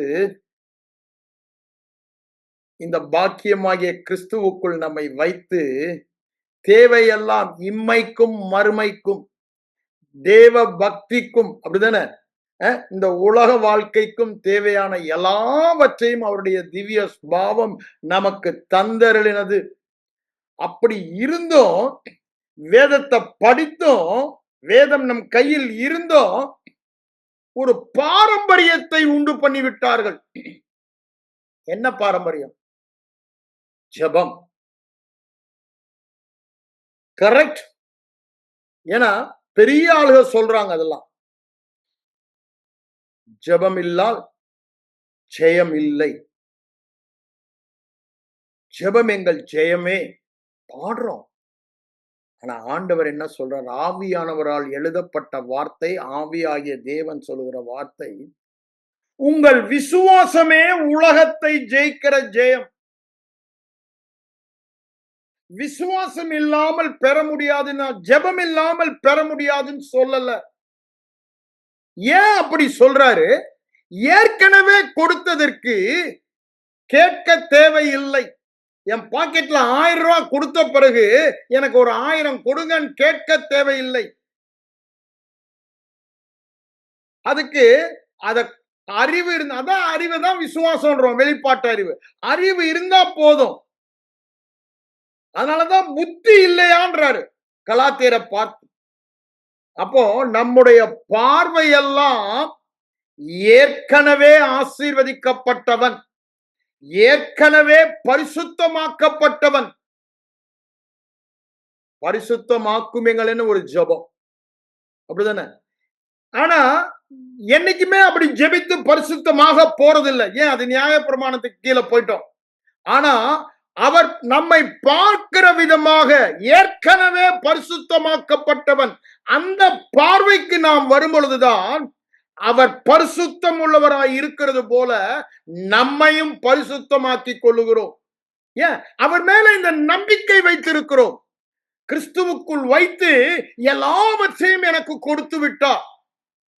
3ஆம் வசனத்தில் சொல்ற ஆசீர்வாதமாய் இருந்தாலும், 4ஆம் வசனத்தில் சொல்லும் பரிசுத்தமாய் இருந்தாலும், 5ஆம் வசனத்தில் சொல்லும் குமாரத்துவம் சுதந்திரமாய் இருந்தாலும் இனி கொடுக்க போவதில்லை. பிதாவை பொறுத்தவரை உலக தோற்றத்திற்கு முன்பே கொடுத்து விட்டார். குமாரனை பொறுத்தவரை சிலுவையில் அவர் செய்த பரிகார பலியின் நேரத்திலே கொடுத்து விட்டார். பரிசுத்த ஆவியானவரை பொறுத்தவரை நம்மை புது சிருஷ்டியாய் சிருஷ்டித்தாரே. நம்மை சிருஷ்டித்த அந்த புது சிருஷ்டியின் நாளிலே நமக்கு கொடுத்து விட்டார். அதனாலதான் ஆரம்பிக்கும் போதே பிரதர் சொல்லும்போது சொன்ன, தேவர் ராஜ்யத்தில் நாம் இனி நுழைய போவதில்லை. தேவர் ராஜ்யமே நமக்குள் இருக்கிறது. நாம் தேவர் ராஜ்யத்துக்குள் இருக்கிறோம். அந்த பரலோக ராஜ்யத்தை உலகத்திற்கு காண்பிக்க வேண்டியவர்கள். அந்த ஆசீர்வாதத்தை வெளிப்படுத்தி தேவர் ராஜ்யம் இப்படிதான் இருக்கிறது, அங்கு சாபம் இல்லை. எப்படி காண்பிக்கணும்? நம்முடைய வாழ்க்கையில காண்பிக்கணும். அங்க வியாதி இல்லை, அங்க தோல்வி இல்லை, அங்கு குறைவு இல்லை. பாடிக்கொண்டே இருக்க சொல்லலங்க. அங்கு இருக்கிறது இங்க வந்துருச்சு, அதை காண்பிக்க சொல்லுகிறார் விசுவாசத்தினாலே. ஏன்? அவர் சொன்னால் சொன்னதுதான். He cannot lie. அவர் சொல்ல ஆகும். அவர் ஆசீர்வதித்திருக்கிறார், நான் ஆசீர்வதிக்கப்பட்டு இருக்கிறேன். நீ சுகமாய் இருக்கிறாய் என்று அவர் சொன்னால் நான் சுகமாய் இருக்கிறேன். நீ பரிபூரணம் உள்ளவனாய் இருக்கிறாய் என்று அவர் சொன்னால் அவர் சொல்ல ஆகும். அவர் வார்த்தை ஒன்று கூட அவர் சொல்லுவதை செய்யாமல் அவரிடம் திரும்பவே முடியாது. அவர் என்ன சொல்லுகிறாரோ அந்த வார்த்தையில அதை செய்யும்படிக்குத்தான் அந்த வார்த்தையை அனுப்புகிறார். அவர் வார்த்தையை அனுப்புவதே அதன் நோக்கமே. அது நம்முடைய வாழ்க்கையிலே அந்த வார்த்தை சொல்லுவது வெளிப்பட வேண்டும் என்பதற்குத்தான், வேற காரணமே இல்லை. அவர் தம்முடைய வார்த்தையை அனுப்பி நம்மை ஆசீர்வதிக்கிறார், வேறு விதம் அல்ல. ஏன்? அந்த வார்த்தையில தான் என்னடா உன் பாக்கெட்ல இருக்குதுன்னு அவர் சொல்றார். எனக்கு தெரியல, நான் அவர்கிட்ட பிச்சை எடுத்துக்கிட்டு இருக்கேன் காலையில 3 மணிலிருந்து 6 மணி வரைக்கும். ஆண்டவரே, எனக்கு எப்படியா இன்னைக்கு இந்த பணம் தேவை, ஐ ஷுட் மீட் இட். இதுக்கு இவங்களுக்கு இவ்வளவு கொடுக்கணும், இல்ல இந்த காரியம் இல்ல, எனக்கு சுகம் வேண்டும், இன்னைக்கு நான் அந்த காரியத்தை செய்யணும், அதுக்கு உங்க பலன் வேணும் அப்படின்னு சொல்லி கேட்டுக்கிட்டு இருக்கோம். ஆனா அவர் அங்கிருந்து வார்த்தையை அனுப்புறாரு. என்ன வார்த்தையை அனுப்புறாரு? சகல ஆசீர்வாதங்களினாலும் ஆசீர்வதித்திருக்கிறார். உலக தோற்றத்திற்கு முன்பே பரிசுத்தவானாக்கி விட்டார். அப்ப பாருங்க, அந்த வார்த்தை ஏற்கனவே நமக்கு அனுப்பப்படுகிறது. ஆனா அந்த வார்த்தையை கேட்க எனக்கு மனசு இல்ல. ஏன்? கிறிஸ்தவர்களை அதற்கு பழக்கவில்லை. தேவ வார்த்தையை கேட்க பழக்கவில்லை. எதற்கு பழக்கப்படுத்திட்டாங்க? இவங்க வாயைத் திறந்து ஆண்டவர் தான் என் வார்த்தையை கேட்கணும் அப்படின்னு சொல்லி இதை தாரும் அதை தாரும், அதுதான் கிறிஸ்தவம் என்று சொல்லிவிட்டாங்க. கிறிஸ்தவம் என்பது கிறிஸ்துவோடு உள்ள உறவினால வாழ்கிறது ஒரு மதம் அல்ல. மதம் எல்லாம் அப்படிதான். அவன் போய் ஆண்டவர்கிட்ட நான் பிரார்த்திக்க போறேன்னு தான் சொல்லுவான். ஆனா நாம் உறவு கொள்ள போகிறோம். கிறிஸ்தவம் ஒரு உறவு. அப்போ அந்த உறவு கொள்வதற்குத்தான் நம்மை கிறிஸ்துவுக்குள் வைத்தார். அந்த உறவின் மூலமாக தான் எல்லாவற்றையும் நாம் அறிந்து கொள்ளுகிறோம். The more we fellowship with him, more we know what we have, what we can do. எல்லாமே நாம் அறிந்து கொள்ளுகிறோம். இங்க பாருங்க என்ன சொல்லுகிறார், ஜெபிக்க சொல்லல. ஆனா சபை அது ஏன் அந்த மனநிலை வந்துருச்சுன்னா, என்கிட்ட இல்ல ஆனாலும் ஜெபிக்கிறேன். நீ ஜெபின்னு சொல்லும் பொழுது அவங்களுக்கு என்ன போதிக்கிறேன்? உன்கிட்ட இல்லடா, அது அங்கதான் இருக்கு, பரலோகத்துல தான் இருக்குது, பரலோகம் அதுதான், அதை நீ கேட்டு வாங்கிக்க. இததான் நாம் சபைக்கு போதிக்கிறோம். தவறான வழியில் அவர்களை நடத்துகிறோம். பவுலடிகளார் அவ்வாறு செய்யவில்லை. அவருடைய ஜெபத்தை பாருங்க, பிரகாசம் உள்ள மனக்கண்கள். என்ன பிரகாசம் உள்ள மனக்கண்கள்? எனக்கு என்னெல்லாம் கொடுக்கப்பட்டிருக்கிறது, அதுதான் முதல் அதிகாரத்துல. மூன்றாம் அதிகாரம் போகும்போது என்ன சொல்றாரு? விசுவாசத்தினாலே கிறிஸ்து என் இருதயத்தில் வாசமாயிருக்கவும், ஆவியினாலே உள்ளான மனிதனில் வல்லமையாய் படமும், அன்பிலே வேரூன்றி சகல பரிபூர்ணத்தாலும். அதெல்லாம் என்ன நம்ம செய்யற காரியத்தை சொல்றாரு. நான் தான் விசுவாசிக்கணும், நான் தான் ஆவியில உள்ளான மனிதனில பலப்படணும், நான் தான் இந்த வேத வசனத்தை தியானித்து ஆவியில உள்ளான மனிதனில பலப்படுவது முதல்ல. ஆவியில உள்ளான மனிதனில எப்படிங்க பலப்பட முடியும்? இந்த சாப்பாடை போட்டா தானே. இந்த ஆவிக்கு சாப்பாடு வேத வசனம் தான். ஆனா அதை போடுறது இல்லை. எது தியானம் என்று அதை கற்றுக் கொடுக்கல சபையில. அதை செய்ய முக்கியத்துவம் கொடுக்கல. வேதத்தை வாசி, 365 நாள் ஒரு தடவை வாசி, முடிச்சிடணும் கட்டாயம் அப்படியே ஏதாவது டார்கெட் கொடுக்கிறோம். ஆனா இந்த தியானம் என்ற பகுதியை அவர்களுக்கு போதிக்கவில்லை. அதனால ஆவி மனிதன் நோஞ்சானா இருக்கான். அப்படின்னா எலும்பும் தோலுமா இருக்கும். அவன் எடுத்து காலை வைக்கலாம், விசுவாசிக்க முடியல. அவனுக்கு சாப்பாடு போட்டு வளர்த்தாதானங்க அவன் விசுவாசிக்க முடியும். ஆனா சபை அதை செய்ய தவறிவிட்டு அதற்கு மாற்றாக உன்னை கொண்டு வந்து விட்டார்கள். என்னது? ஜெபம். திரும்பவும் சொல்றேன், ஜெபம் தேவ வார்த்தைக்கு கீழ்ப்படிவது மாற்றாக இருக்க முடியாது. அவர் உங்களை விசுவாசிக்க சொன்னால் விசுவாசிக்கத்தான் வேண்டும். விசுவாசத்தினால் நீங்கள் ஆசீர்வாதமாய் வாழ்வீர்கள் என்று சொன்னால் விசுவாசத்தை தான் வாழணும். அது நான் ஏன்டா ஆண்டவரே, நான் ஜெபிக்கத்தான் செய்வேன் அப்படின்னு சொன்னா அதன் பெயர் என்னங்க? கீழ்ப்படியாமை. கீழ்ப்படியாமை அது என்னவா? பாவம். அப்ப பாருங்க, நாம் ஜெபம் பண்ணுவது கூட பாவம் ஆகிறது. இதான் நேத்து நான் சொல்லிக் கொண்டிருந்தேன். நேத்து நைட் ஏன் ஜெபம் பண்ணுவது பாவமாகிறது? அவர் கொடுத்து விட்டார், அவர் கொடுத்ததை எழுதி தந்து விட்டார். ஆவியானவர் உள்ளே இருந்து வெளிச்சம் காட்டுகிறார். நான் அதை விசுவாசிக்க மாட்டேன். ஏன்? நான் செவித்திணர் உள்ளவனாகி விட்டேன் பாரம்பரியத்திற்கு. நான் விசுவாசித்து பெற மாட்டேன், ஜெபித்து பெறுவேன். அது பேர் என்னங்க? கீழ்ப்படிதல் அல்ல, கீழ்ப்படியாமை. அவர் சொல்லுகிறார், விசுவாசித்து வாழ சொல்லுகிறார், தரிசித்து அல்ல. காணப்படுகிறவளை நோக்கி அல்ல, காணப்படாத ஆவியில் கிறிஸ்துவுக்குள் எனக்கு இருக்கிறவளை பார்க்க சொல்லுகிறார். நான் அதை பார்க்க மாட்டேன். நான் அது கீழ்ப்படியா எதை தான் பார்ப்பேன்? என் வெளித்தோற்றத்துல இன்னும் என் பாக்கெட்ல இல்லையே.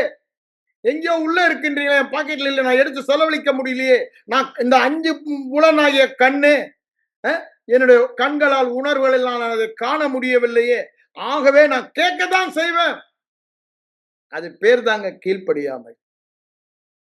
அவர் என்ன சொல்லுகிறாரோ அவைகளையே செய்யுங்கள். நாங்க மரியாதம்மா காணா ஊர்ல தண்ணீரே திராட்சரசமா மாறிடுச்சு. தண்ணீரே திராட்சரசமா மாறுதுன்னா, அவர் சொல்றபடி நீங்க செஞ்சீங்கன்னா, விசுவாசிக்க ஆரம்பிச்சீங்கன்னா, உங்களால் கூடாத காரியம் ஒன்றுமே இராது என்று சொல்லுகிறார். அப்படின்னா என்னங்க? உங்களுக்கு குறைன்னு ஒண்ணுமே உலகத்துல இல்ல.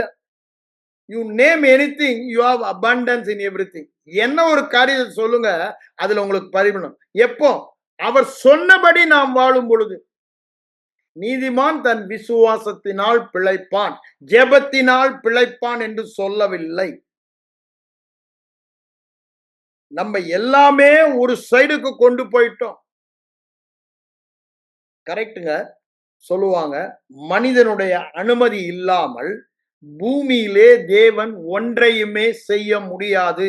அதைதான் நாம் ஜெபம், தேவனுக்கு அனுமதி கொடுக்கிறோம். ஐ திங்க் ஃபேமஸ் டிஎல் மூடியோ யாரோ அதை சொன்னார்னு நினைக்கிறேன். நான் ரொம்ப நாளுக்கு முன்னால் அதை படித்தது. ஓகே, அப்போ தேவனுக்கு அனுமதி கொடுப்பது அவர்கள் ஜெபம் என்று நினைத்தார்கள். ஆனா ஒரு விதத்துல அவரை மாதிரி ஒரு விசுவாச புருஷன் இருக்க முடியாது, டிஎல் மூடி மாதிரி. அப்படிதானே? ஆகவே அவருடைய ஜெபம் எல்லாம் விசுவாச ஜெபம் தான். விசுவாசத்துல தான் அந்த ஆர்ஃபனேஜ் அவர் அப்படி நடத்தினார்.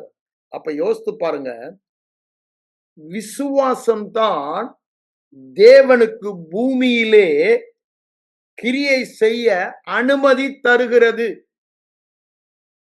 ஜெபம் அல்ல. ஜெபம் விசுவாச அறிக்கையாய் இருந்தால், தேவனுடைய வார்த்தைகளை சொல்லுவதாய் இருந்தால், அது தேவனுக்கு அனுமதி அளிக்கிறது, தேவ வார்த்தையை சார்ந்த ஜெபம். ஆனா இங்க அப்படி இல்லையே. லிஸ்டே இதுதானே, இது வேணும், இது வேணும், இது வேணும், இது கொடுங்க, இது கொடுங்க, இதுதான் லிஸ்ட். அவர் என்ன சொல்லுவார்? கொடுத்துட்டேன். அவர் கொடுத்துட்டதை விசுவாசத்துல சொல்லும் பொழுதுதான் அவருக்கு அனுமதி கொடுக்கிறோம்னு வேதவசனம் சொல்லுது. So God cannot do anything in the earth without man's permission, human's permission. Yes, ஏன்னா இதை கொடுத்துட்டாரு. அத ஆதாம் தாரவத்து போட்டான், கிறிஸ்து வந்து திரும்பவும் நமக்கு மீட்டு கொடுத்துட்டாரு. இப்போ நாம் தான் எல்லான்றாரு. நீ இல்லைன்னா என்னால பூமியில ஒண்ணுமே செய்ய முடியாதுறான்னு நம்ம பார்த்து சொல்றாரு. அவர் பூமியில ஏதாவது செய்யணும், நான் தான், நீங்க தான். ஏன்? அவருக்கு சரீரமா நம்ம இருக்கோம். அவர் நமக்குள்ள பரிபூரண ஆசீர்வாதத்தோடு வந்து விட்டார். ஆனா இப்ப நம்ம என்ன பண்றோம்னா, அது அவருடைய வசனத்தை அனுப்பிட்டாரு, அதை பார்க்காம, அதை தியானிக்காம, அதை விசுவாசிக்காம, இந்த பாரம்பரியம் சொல்லுதுல, பாரம்பரியம் பாரம்பரியம் பாரம்பரியம், ஜபம் ஜபம் ஜபம், அதுல போய் உட்காந்துட்டோம். அதுலதான் பிரச்சனையே ஆரம்பமாயிடுச்சு. இந்த கொடுத்ததை கொடுக்காதது போல, இருப்பதை இல்லாதது போல பிச்சை எடுப்பதுதான் இன்றைய ஜெபத்தின் பிரதானமாக இருக்கிறது. உறவு கொள்வதாக இல்லை. நான் ஜெபம் எல்லாவற்றையும் சொல்லல, கட்டாயம் ஜெபிக்க வேண்டும். ஆண்டவர் இரவெல்லாம் ஜெபித்தார், அப்படிதானே? நமக்கு மாதிரியை வைத்து போனார். ஆனா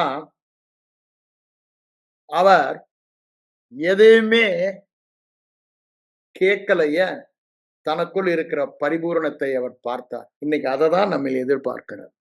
நமக்குள்ள இருக்கிற பரிபூரணத்தை, ஆசீர்வாதத்தை பார்க்க, அதை பார்த்தோமானா நம்முடைய ஜெபமே வித்தியாசமா தான் இருக்கும்.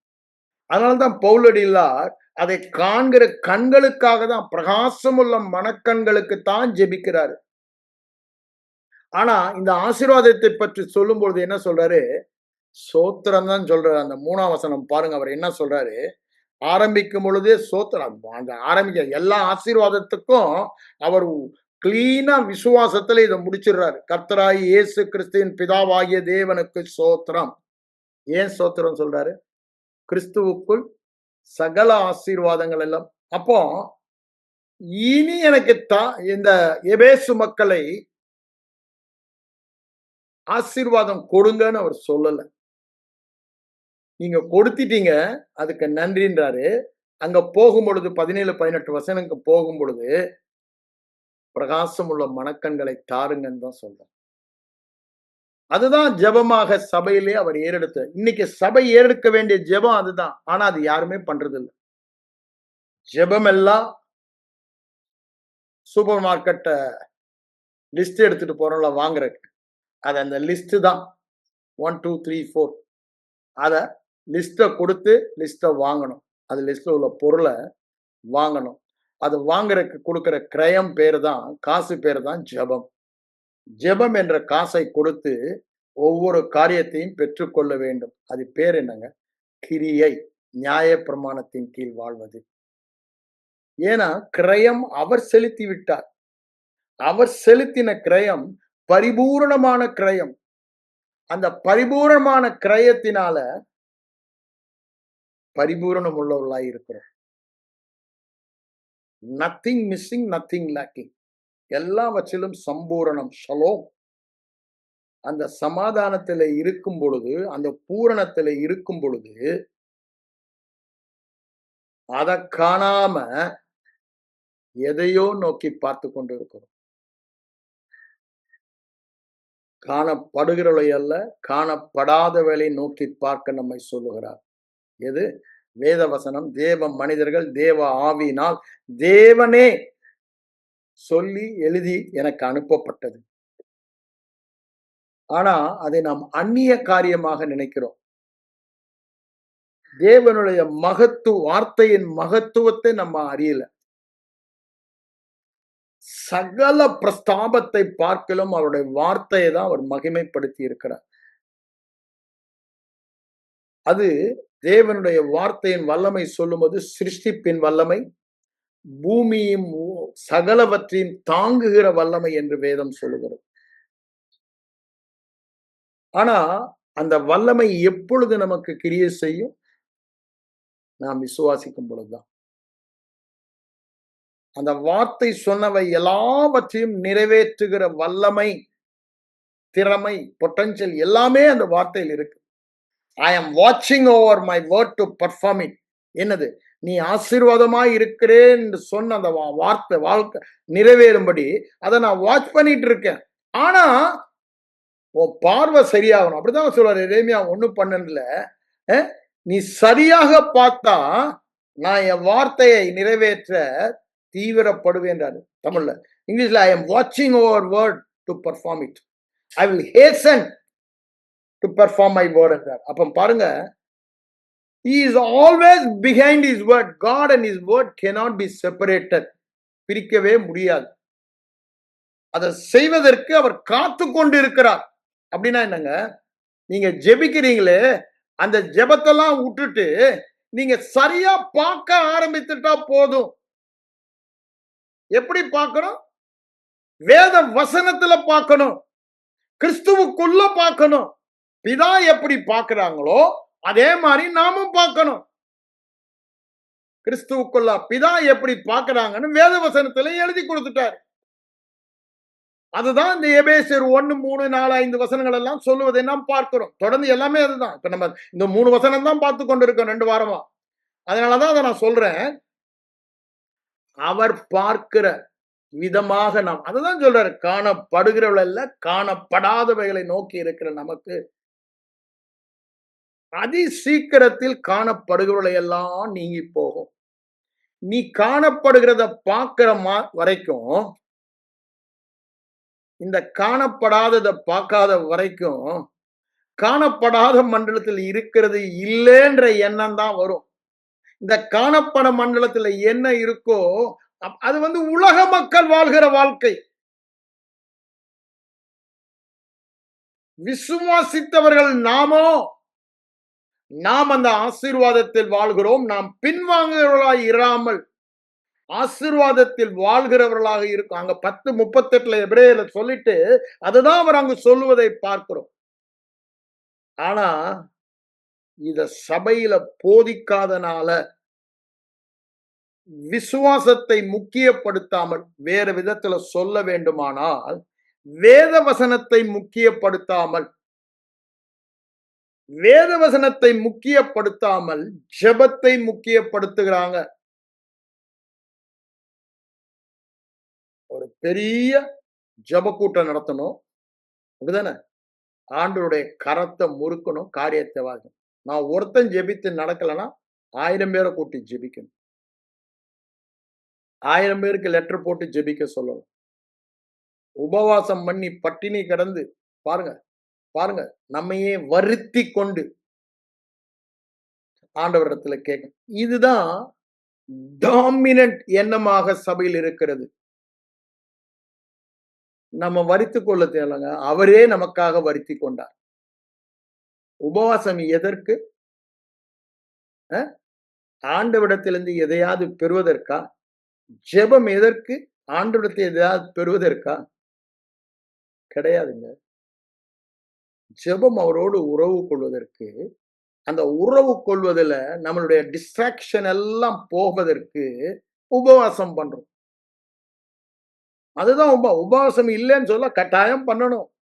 உபவாசம் பண்ணி ஜெபிக்கிறதுனா நான் தேவைகளை கேட்கிற அந்த பட்டியலிட பெட்டிஷன் பிரேயரை சொல்லல. உறவு கொள்ளுகிற ஜெபம் சொல்லுகிறோம். என்டரிங் இன்டு ஹிஸ் க்ளோரி, அவருடைய மகிமையில ஒரோடு ஒன்றாக கலிகூறுகிற அந்த உறவின் ஜெபத்தை சொல்லுகிறேன். அதற்கு உபவாசம் நல்லா உதவும். உபவாசம் பண்ணுகிறது நோக்கம், ஜெபத்தின் நோக்கம் தெளிவாக நமக்கு தெரிய வேண்டும். ஏதோ தேவனிடத்தில் பெற்றுக்கொள்வதற்காக ஜெபமும் உபவாசம் பண்ணும் பொழுது அது பாவமாகிறது. ஏன்? அது அவிசுவாசம். விசுவாசத்தில் வராத யாவும் பாவம். அவிசுவாசம் பாவம், பெரிய பாவம். பைபிள்ல சொன்னது ஆண்டவர் ஆவியானவர் வரும் பொழுது அவிசுவாசத்தை குறித்து தான் சொல்லுவார் என்றார். That's the greatest sin. எல்லா பாவத்திற்கும் மூல காரணமே அவிசுவாசம் தான். அதனாலதான் சொல்றாரு எல்லாமே விசுவாசம் என்று சொல்லுகிறார். இந்த விசுவாசம் என்பது நம்முடைய வாழ்க்கையில எல்லா பகுதியிலும் இருக்க வேண்டும். அது இந்த எண்ணம் வந்துருச்சுன்னா ஜெப எண்ணம், இந்த விசுவாசம் எண்ணம் இருக்காது. இத ஜெபித்து பெற்றுக் கொள்ளலாம் என்று அவங்க நினைக்கிறாங்க. ஏற்கனவே இருப்பத ஜெபித்து பெற்றுக் கொள்ளவே முடியாது. அந்த எண்ணம் இருக்கிறதுனாலதான் பெரிய போர்டு போடுறாங்க. ஜெபந்தான் உங்க ஜெயம், ஜெபந்தான் உங்களுடைய ஜீவன். அதாவது அந்த ஜீவன் எப்போ உறவு கொள்வது உங்க ஜீவன். பெட்டிஷன் இல்ல, இது தாருங்க அது தாருங்க இது தாருங்க கேஞ்சி பிச்சை எடுக்கிறது இல்ல. அந்த ஜெபம் இல்லைன்னா சபைய மூடுன்றான். வேதத்துல எங்கேயுமே அப்படி போடலைங்க. வேதத்துல எங்கேயுமே போடல. அங்க உன்னையும் நான் பார்த்தேன். அந்த சபையில பெரிய கேப்ஷன் எழுதி போட்டிருக்குது. நான் என் வீட்டுல எல்லாம் செவுத்துல எழுதி போட்டிருக்கதெல்லாம் வேதத்துல சொன்னப்பட்ட வசனங்கள். அங்க வேத வசனத்தை கோட்டேஷனோட போட்டிருக்கு. ஏன்னா எனக்கு திரும்ப திரும்ப நினைப்பூட்ட. அங்க எழுதி கொட்டேஷனே கிடையாது. இவங்க யாரா மனுஷன் சொன்னதை போடுறாங்க. ஜெபம் இல்லை என்றால் சபையை இழுத்தும் மூடு. இன்றைய செழிப்பின் உபதேசத்தை யோவான் ஸ்நானகன் கேட்டால் தூக்கு போட்டு சாவான். பாருங்க, சகல ஆசீர்வாதத்தில செழிப்பும் இருக்கிறது இல்லைங்க. வேதம் அதை தெளிவாய் காண்பிக்கவில்லையா? நான் ஆசீர்வாதம் சொல்லும்போது செழிப்பை காமிச்சேன்ல. ஆதி ஆமத்துல இருந்துதான் பார்த்துக்கிட்டு வந்தோமே. நம்ம எவ்வளவு பெரிய செழிப்பை நாம் பார்த்தோம், ப்ராஸ்பரிட்டிய. ஆனா அவங்க என்ன சொல்றாங்க? யோவான் ஸ்நானகன் மாதிரி ஒரு சட்டகீட்ட போடாம அப்படி ஒரு அரைக்கச்சையை கட்டிக்கிட்டு எந்த பொருளையும் எதுவும் சாப்பிடாம வெட்டுக்கிளியும் காட்டுத்தீன்ல வாழ்ந்த மாதிரி ஒரு சன்னியாசி வாழ்க்கை வாழ்றதா கிறிஸ்தவம் என்று சொல்லுகிறார். அது இந்துத்துவா இருக்கலாம், புத்த மதமாக இருக்கலாம். கிறிஸ்தவம் அப்படி சொல்லல. உன் ஆத்துமா வாழ்வது போல எல்லாவற்றிலும் வாழ்ந்து நீ சுகமாயிரு. எல்லாவற்றிலும் வாழ்ந்து நீ சுகமாயிரு. நீ ஐஸ்வர்யன் ஆகும்படி உன் தேவன் உனக்காக தரித்திரரானார். நீர் ஆசீர்வாதமாகும்படி அவர் உனக்காக சாபமானார். இதுதாங்க கிறிஸ்தவம். இதுதான் கிறிஸ்தவம் சொல்லுவது. ஆனா அவங்க அதை என்ன பண்ணிட்டாங்க? உலக மதத்திலிருந்து எல்லாமே உலக மதத்திலிருந்து வந்த பாரம்பரியம் எல்லாமே. இந்த சிபிஎம் பாரம்பரியம் எல்லாம் எப்படி வந்தது? அவங்க எல்லாம் சிலோன்ல புத்த மதம் அதுல இருந்து வந்த பாரம்பரியத்தை அவங்க கொண்டாந்தாங்க. இந்தியாவில் உள்ள பாரம்பரியம் எல்லாம் இந்து மதத்திலிருந்து வருது. அந்தந்த ஊர்ல இருக்க மதம் அதுல இருந்து அப்படியே இங்க இம்போர்ட் பண்ணிட்டாங்க. ஏன்?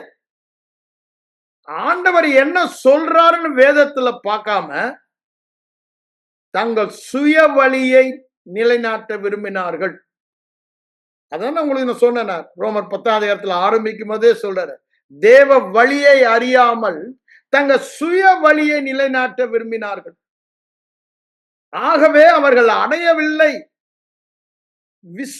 தேவ வழியாகிய விசுவாசத்தை தேடினவர்களோ அதை அடைந்தார்கள். சுய வழி அவங்க நல்லா இல்ல. அங்க போய் யூதர்களை பாருங்க. வாரத்துக்கு எத்தனை முறை அவன் உபவாசிப்பான், எவ்வளவு நேரம் அவன் ஜெபிப்பான், அவன் என்னென்ன காரியங்கள் எல்லாம் லிஸ்டா போட்டிருக்கு. ஆனா அவங்க அடையல. ஆனா இவங்க அது எதுவுமே செய்யல. விசுவாசித்த ஒரே காரணம் அவர்கள் அடைந்த. அப்போ இந்த ஆசீர்வாதத்தை அடைவதற்கு ஒரே காரணம், அதாவது தேவ சாயலாகிய ஆசீர்வாதம். இது பிசாசின் சாயல் அல்ல, அது ஒரு கள்ள உபதேசம். ஆசீர்வாதமாய் வாழ்வது பிசாசின் சாயல் என்று சொல்லுகிறது. ஐஸ்வர்யத்தில் வாழ்வது பிசாசின் சாயல் என்று சொல்லுவது கள்ள உபதேசம். ஏன்? தேவன் அவ்வாறுதான் தன் ஜனங்களை ஆசீர்வதித்தார் என்று வேதத்துல நம்ம படிக்கிறோம். தேவன் ஆசீர்வாதத்தின் சாயல் என்ன என்பதை நாம் பார்த்துட்டோம். நம்ம அந்த உபாகமம் முழுமையா பழைய ஏற்பாட்டில இருந்து பார்த்தோம். ஆசீர்வாதத்தின் சாயலை நம்ம பார்த்தோம். ஆனா இவங்க வேதத்திலிருந்து பார்க்காம உலகத்திலிருந்து பார்க்கறாங்க. எப்படி? ஓட்டாண்டியா அறையில ஒரே ஒரு கச்சையை கட்டி கொண்டு ஏதோ உயிர் வாழ்றதுக்கு ஒரு தேனு வெட்டுக்கிளி, இன்னைக்கு தேனு வெட்டுக்கிளி இல்லைன்னா ஏதோ ஒரு அரை வைத்து கஞ்சி, அரை வைத்து கஞ்சை குடிச்சிட்டு வாழ்றதுதான் பரிசுத்தம், ஆசீர்வாத வாழ்க்கை என்று பிசாசு நய வஞ்சகத்தினாலே தன்னுடைய பொய்யினாலே சபையை வஞ்சித்துட்டு அப்புறம் இவன் தான் அந்த நிலைமைக்கு போனதுக்கு காரணமே ஆண்டவரே இல்லை. ஏதோ ஆண்டவரே அதை செஞ்சிட்ட மாதிரி இவருக்கு தராம வச்சுக்கிட்டு இருக்க மாதிரி, தாங்க ஆண்டவரே தாங்க. இவன் போதனை எல்லாம், இவன் நினைவு எல்லாம், இவன் எண்ணம் எல்லாம் இப்படிதான் இருக்கணும்னு. ஆனா இவன் ஜெபம் எல்லாம் ஹிப்போக்ரட் என்றாரு, மாயக்காரர் என்றாரு. இப்படிதான் இருக்கணும் உன் நினைவு. ஆனா கேட்கறது எனக்கு இன்னும் கொஞ்சம் இதா தாங்க, இதை தாங்க, அதை தாங்க. நினைவு எப்படியோ அப்படிதான் நீங்க. நினைவு வேத வசனமாக வேண்டும். உங்கள் பார்வை தேவ வசனமாக வேண்டும். ஏன்? தேவ நினைவு தேவ வார்த்தையில் இருக்கு, தேவ பார்வை தேவ வார்த்தையில் இருக்கு. தேவ வார்த்தை என்பது தேவனுடைய நினைவு, தேவனுடைய பார்வை, தேவன் பேசினது, அவருடைய இருதயத்தின் நிறைவினால் அவர் பேசினது. அவர் இருதயத்தில் நம்மை குறித்து என்ன விசுவாசிக்கிறாரோ அது எழுதப்பட்டதுதான் எபேசியர் 1:3. அதை பார்க்க சொல்றாரு, அதை நினைக்க சொல்றாரு, அதை கேட்க சொல்லுகிறாரு, அதை பேச சொல்லுகிறாரு. ஆனா இவன் என்ன சொல்றான்? அதுக்கு கீழ்ப்படிய மாட்டேன், நான் என்னதான் பண்ணுவேன், எனக்கு ஒரு பாரம்பரியம் இருக்கு, காலங்காலமா சபையில வந்த பாரம்பரியம், நீங்க தாங்கன்னு தான் கேட்பேன். எப்படிங்க அவர் கொடுத்ததை திருப்பி கொடுக்க முடியும்? அவர் கொடுத்தனாலதான் சொல்றாரு, அது கிருபையா இருக்குமானால் நீ விசுவாசத்தினால் பெற்று வாழ்வது சுதந்திரிப்பது நிச்சயம். 1:4-16 சொல்றாரு ரோமன் நிருபத்துல, அப்படிதானே? 1:16 என்ன சொல்றாரு? விசுவாசத்தினால நீ அதை அடைவாய், சுவிசேஷம் சொல்லுது, அங்கேயும் சொல்றாரு பார்க்கணும். அப்ப பாருங்க, அங்க 1:14 4:16 சொல்றாரு. ஆண்டவரும் என்ன சொன்னாரு? உபாகமத்துல சொன்னதை தான் 8வது 3வதுல, தேவனுடைய வாயிலிருந்து புறப்படுகிற ஒவ்வொரு வார்த்தையினாலும் ஆசீர்வாதத்தில் வாழ்வான், சுகத்தில் வாழ்வான் என்று தான் சொன்னாரே ஒழிய ஜெபத்தினால் என்று சொல்லல. அங்க தெளிவாக தான் சொல்றாரு. எல்லா காரணத்துக்கு நான் ஆசீர்வாதத்தில் வாழணுமா, வாழ வேண்டாமா? முடிவு வேதவசனம் தான். எல்லா விவாதத்திற்கும் முடிவு வைக்கிற வேதவசனம் தான். அங்க எபிரேயர் 6ஆம் அதிகாரத்தில் அவர் சொல்லுவதை நாம் பார்க்கிறோம். அப்ப பாருங்க, நம்மை பார்க்க சொல்லுவது, நம்மை பேச சொல்லுவது, நம்மை நினைக்க சொல்லுவது, அவர் என்ன பார்க்கிறாரோ, பேசுகிறாரோ, நினைக்கிறாரோ அது. அதுதான் வேதவசனம். அதை நான் செய்ய மாட்டேன், நான் ஜெபந்தான் செய்வேன்னு இன்னைக்கு சபை உட்கார்ந்துட்டு இருக்கு. அதுதான் பிரச்சனை. விசுவாசத்தில் ஆரம்பித்தவர்கள் கிரியையில போயிட்டாங்க. ஆவியில ஆரம்பித்தவங்க இப்ப மாம்சத்துல போயிட்டாங்க. இந்த ஜெபமெல்லாம் மாம்சத்தின் கிரியை. விசுவாசம் இல்லாத எந்த ஒரு கிரியையும் பரலோகத்திலே அங்கீகரிக்கப்படுவதில்லை. வேதவசத்திலே நிருபங்கள் அது என்ன சொல்றாரு? டெட் ஒர்க்ஸ், மரண கிரியைகள் என்று தான் சொல்கிறார். Dead works. எவ்வளவு பெரிய பிரேயர், எவ்வளவு உபவாசம் பண்ணி நீங்க பண்ணினாலும் ஆண்டவருடைய பார்வையில அழுக்கான கந்தை, இட்ஸ் a டெட் ஒர்க். ஒரு பிரயோஜனம் இல்லாதது. டெட்னாங்க செத்து, ஒரு பிரயோஜனமும் இல்லாதது. இதுதான் அவர் என்ன செய்தார் என்று விசுவாசிக்கிறோமே, அது ஒண்ணுதான். ஒருத்தரும் அவரை பிரியப்படுத்த முடியாது. எபிரேயர் 11:6 அவர் சொல்றாரு, பிரியப்படுத்த முடியாது.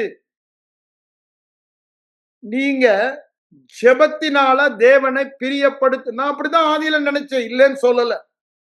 நான் சொன்னல 5 மணி நேரம் ஒரு நாளைக்கு ஜெபிக்கிறவன் நான். ஆனா அப்ப கூட என்னுடைய பெட்டிஷன்ஸ் நம்பர் கம்மியா தான் இருந்துச்சு. அதுல 3 மணி நேரம் குறையாம டங்ஸ்ல இருந்திருப்பேன். அவரை சோத்திரம் பண்றான், அவரோட உறவு கொள்வதில் தான் இருந்திருப்பேன். அப்ப யோசித்து பாருங்க, அவரை அங்க என்ன சொல்றாரு பாருங்க, எபிரேயர் 11 விசுவாசம் இல்லாமல் தேவனுக்கு பிரியமாய் இருக்க முடியாது. தேவனை அணுகுகிறவன், அப்படிதானே? அது என்ன என்ன வார்த்தை போட்டிருக்கு, அதை எடுங்க. எபிரேயர் those who approach God, how we must approach என்றது அங்க சொல்றாரு. அங்க 11:6 எடுங்க. அவர் என்ன சொல்றாரு பாருங்க, விசுவாசம் இல்லாமல் தேவனுக்கு பிரியமாயிருப்பது கூடான காரியம், ஏனென்றால் தேவனிடத்தில் சேருகிறவன் விசுவாசத்துல தான் சேரணும். ஆனா இங்கே சேருகிறதெல்லாம் எப்படிங்க? சபை ஆரம்பிக்கும் போதே விசுவாசமே இல்லாம வார்த்தை தான் ஆரம்பமாகும். என்ன?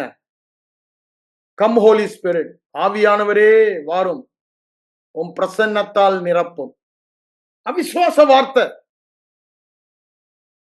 ஏற்கனவே இருக்கார், ஏற்கனவே பிரசன்னம் உங்களுக்குள்ளதான் இருக்கு. நீங்க விசுவாசத்துல தான் எல்லாவற்றையுமே அவர் உங்களுக்குள்ள இருக்கதையும், அந்த பிரசன்னத்தையும் விசுவாசத்துல, எந்த விசுவாசம்? தேவ வார்த்தை சொல்லுகிற விசுவாசம். Not fear 5 cents. அதுதான் இன்னைக்கு சபையில பிரச்சனை. பா என்ன பிரசன்ஸ் பா சபையில. ஏன் நல்லா மோளம் தட்டி கும்மால அடிச்சாங்க, உடனே அவன் பிரசன்னம் நினைச்சுக்கிறான். அது பிரசன்னம் அல்லங்க, அது ஐம்புலன் உணர்வு. தேவன் நம்மை ஐம்புலன் உணர்வில் வாழ அளிக்கவில்லை. நம்ம தேவன் அழைத்தது வேத வசனத்தின் விசுவாசத்தில். அந்த பிரசன்னத்தை அனுபவிப்பது வேத வசனம் சொல்லுகிறதுனாலே. No other reason, not by a feeling, based on word only.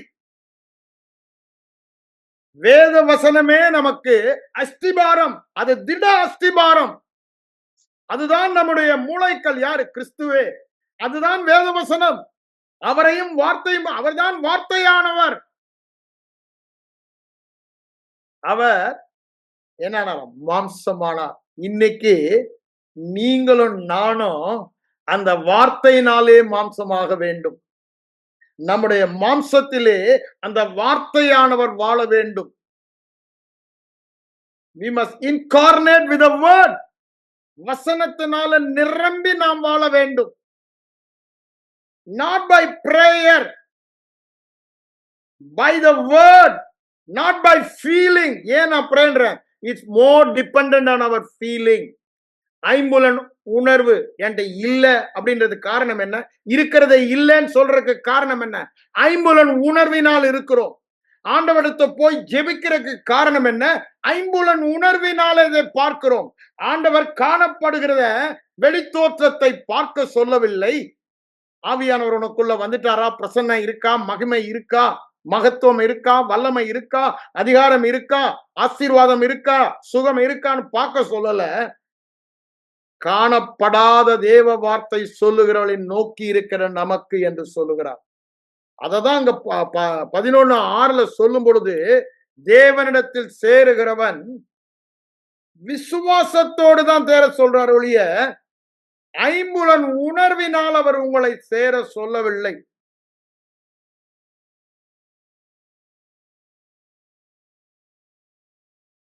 அததான் இங்க சொல்ல வருகிறேன் நான்.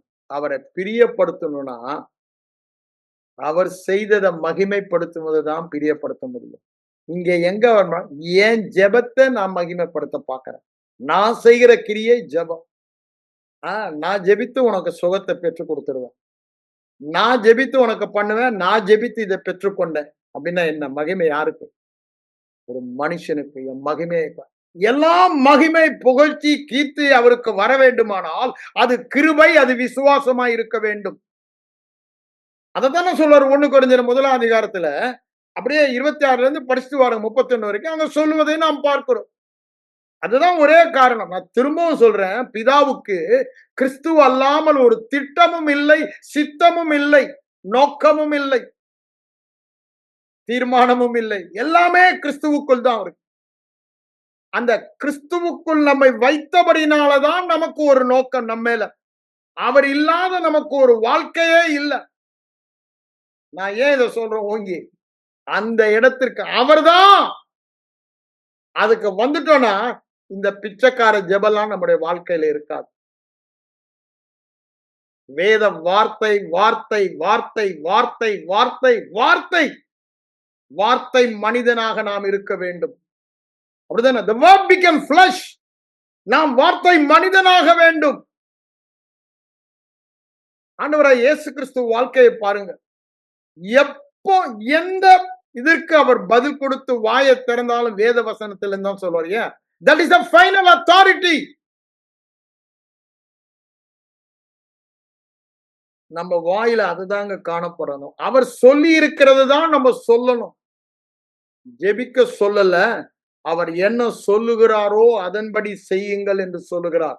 அப்போ அவர் சொல்லுகிறபடி நாம் வாழ வேண்டுமானால் அவர் என்ன சொல்லுகிறார்? விசுவாசத்துல தான் நீ வாழ முடியுன்றார். அந்த விசுவாசத்திற்கு எல்லா பரிபூரணத்தோடும் தேவ வசனம் உங்கள் இருதயத்தில் வாசமாயிருக்க வேண்டும் என்று சொல்லுகிறார். கொலோசியர் 3:14. அது நம்ம செய்ய மாட்டோம். அது எங்க பழக்கம் இல்லை. நாங்க வேதத்தை படிப்போம். we will read the Bible, we will not meditate. அங்க 1:8 என்ன சொல்றாரு யோசுவாவுக்கு? இந்த அற்புத வாழ்க்கை வாழ வேண்டுமானால் இந்த அற்புத வார்த்தை உன் வாயை விட்டு பிரியாது இருக்க வேண்டும். அற்புதம் உன் வாயில தான் இருக்கு, ஜெபத்துல இல்ல. தேவ வார்த்தையை தூக்கி வாயில வைக்கிறது தான் அற்புதம் இருக்கு. ஆசீர்வாதம் அந்த தேவ வார்த்தையில் இருக்கு. அது உன் வாழ்க்கையில வெளிப்பட அது உன் வாயிலும் இருதயத்திலும் இருக்க வேண்டும். ரோமர் 10ஆம் அதிகாரம் வரும்போது ரொம்ப தெளிவா சொல்லுறாரு. 8 இருந்து 10 வசனங்களை வாசித்து பாருங்க. முதலில் உன் வாயில் இருக்க வேண்டும். உன் வாயில் அது இருந்தால் அது நிச்சயமா உன் இருதயத்திற்கு செல்லும். ஏன்? வாயை விட்டு பிரியாது இருந்தா அதுதானே காதை விட்டு பிரியாம கேட்டுக்கொண்டிருப்போம். அதுதானே இருதயத்தை நிரப்பும். காது வழியாக கண்கள் வழியாக. ஏன்? வாயை விட்டு பிரியாது இருக்கும் பொழுது நம்முடைய பார்வையெல்லாம் நினைவெல்லாம் அந்த வார்த்தையாகிறது. நாம் காதில் கேட்பதெல்லாம் அந்த வார்த்தையாகிறது. அதுதானே இருதயத்தை நிரப்பும் உள்ளான மனிதனை. அப்போ அந்த நிறைவினால் நம் வாய் பேசும். அதுதான் தேவன் ஏற்கனவே நமக்கு கொடுத்தவர்களை, ஆசீர்வாதங்களை, பரிசுத்தத்தை. அப்படிதானே 4ஆவது அதுதான் சொல்றாரு, பரிசுத்தம் குற்றமற்றவன். அப்படிதான் நம்ம இருக்கோம். ஆனா அததான் நம்ம சொல்லணும். அததான் நம்ம கேட்கணும், அததான் நம்ம பார்க்கணும், அததான் நம்ம நினைக்கணும். அப்போ இருதயத்தில் அந்த படம் வரும் பொழுது அப்படிதான் வாழ்வோம் என்று சொல்லுகிறார். இது தேவன் நியமித்த வழி. இந்த வழி எங்களுக்கு வேண்டாங்க. நாங்க தான் பரிசுத்தமா ஆசீர்வாதமா வாழ போறோம் நினைக்கிறது தான் ஜெபத்தின் வழி. மேக் மீ மோர் லைக், நான் ஒரு சண்டே இந்த வாரம் போயிருந்தாங்க, இந்த பாட்டை பாடினாங்க. அப்போ நான் அதை தான் யோசிந்தேன். உம்மை போலாக்கும் இயேசுவே, உம்மை போலாக்கும், உமது அன்பால் நிரப்பி என்னை உம்மை போலாக்கும். அவர் என்னைக்கு உள்ள வந்தாரோ அவருடைய அன்பினால நம்ம நிரப்பிட்டார். அந்த சாயலில் நம்ம மாற்றிட்டார். அவர் செய்ய சொன்னதை செய்யாம இது ஒரு ஜெபமா பாடுறாங்க சபையில். யோசித்து பாருங்க, கொஞ்சம் யோசித்து பாருங்க.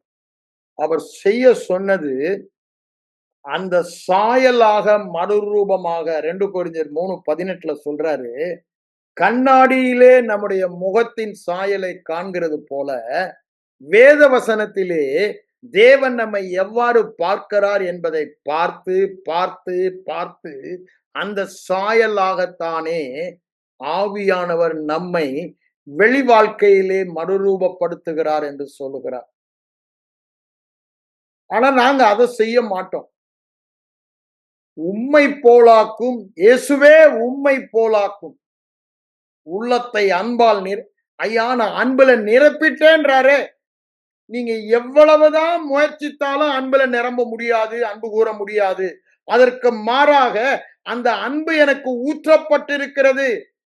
ரோமர் 5:4 சொல்றாருல, அந்த விசுவாசிக்கும் பொழுது அதை பார்த்து பார்த்து பார்த்து பார்த்து அப்படிதான் நான் இருக்கேன், அப்படிதான் நான் இருக்கேன், அப்படிதான் நான் இருக்கேன், ஆண்டவர் அப்படிதான் என்ன பார்க்கிறாரு, அவர் பார்க்கறதுதான் உண்மை, நான் பார்க்கறது பொய், தேவன் ஒருவரே சத்தியபரர் அப்படின்னு அதை பார்த்து அந்த அன்பில வாழ சொல்லுகிறார். எல்லா காரியங்களுக்கும் அப்படிதான் சொல்லுகிறார். ஆனா நம்முடைய பாரம்பரியம் நம்ம டைவர்ட் பண்ணிடுச்சு. பாரம்பரியம் காணப்படாதவளை பார்க்காதவாறு காணப்படுவதை காண ஜெபம் என்ற ஒன்றை கொண்டு வந்து விட்டது. பிசாசின் நயவஞ்சகம். அது ஏற்கனவே எனக்கு கொடுக்கப்பட்டது என்பதை காண தடை செய்வதற்குத்தான் ஜெபம். காணப்படுகிறவளை அல்ல, காணப்படாதவைகளை பார்த்து பார்த்து பார்த்து அந்த சாயலாக மாறுவது தேவனுடைய திட்டம்.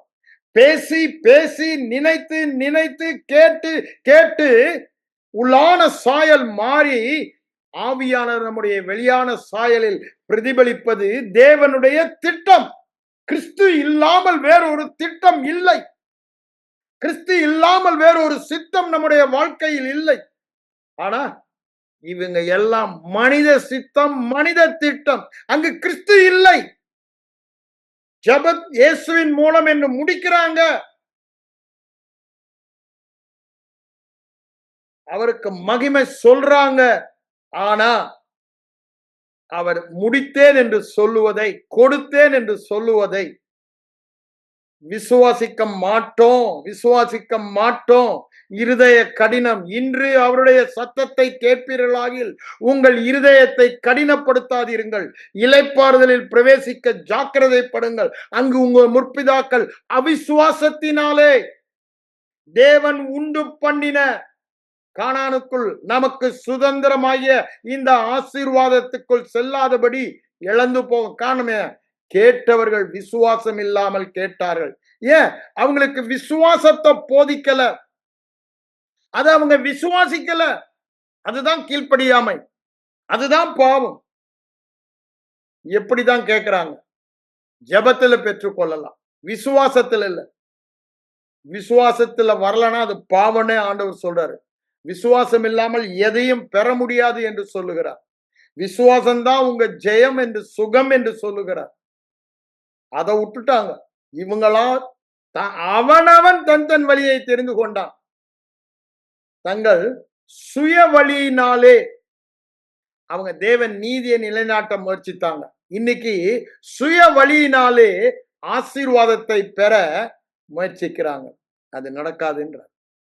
அதை சொல்லிட்டு தான் சொல்றாரு. எப்படின்றத உன் வாயில, உன் இருதயத்துல முடிஞ்சு போச்சு. 2 காரியம் தான். இந்த ஆசீர்வாதம் உன் வாயில் இருக்கணும். வாயில் இருந்தா இருதயத்துக்கு போகும். இருதயத்தில் இருந்தா திரும்ப உன் வாய் மூலமா உன் வாழ்க்கையில ஆசீர்வாதம் வெளிப்படும்ன்றார்.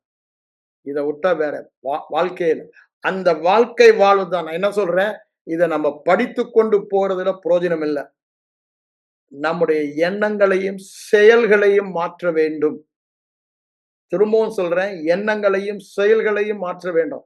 உலகமே பாடலாங்க, உலகமே அவ்வாறு ஜெபிக்கலாம். ஆனா நான் வெளிப்பாடு பெற்றவன்.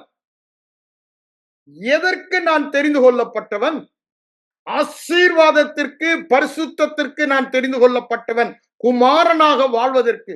சகல சிருஷ்டியும் குமாரர்கள் வெளிப்படுவதற்கு ஆவலோடு காத்து கொண்டிருக்கு. அது நான் தான்றாரு. அதுக்குதான் என்ன முன்குறித்தான்றாரு. அதற்கு தான் என்ன தெரிந்து கொண்டேன்றாரு. அதை நான் பார்க்க மாட்டேன். என் கிரியை பாருங்க சரியில்லை, ஆண்டவரே என்ன ஒன்னும் அந்த அற்புத அடையாளங்களோடு வாழ்கிற வாழ்க்கைக்கு கொண்டு வாருங்க. இதை கொண்டு எல்லாமே கொடுத்துட்டேனே தம்பின்றாரு. மகனே உனக்கு எல்லாமே கொடுத்துட்டேன்றாரு. அந்த சத்தத்தை கேட்க மாட்டோம் என்று காதுகளை மூடிக்கொண்டார்கள். செவி திணறு உள்ளவர்களாகி தங்கள் இச்சைகளுக்கு ஏற்ப, அப்படின்னு அவங்க ஆசை விருப்பம், அவருடைய ஆசை விருப்பம் அல்ல, அதற்கேற்ற போதர்களை தங்களுக்கு நியமித்துக் கொண்டார்கள். அதுதான் இன்னைக்கு நடக்குது. தரிசித்து தரிசித்து தரிசித்து எல்லா காரியமும் தரிசித்து செய்யறாங்க.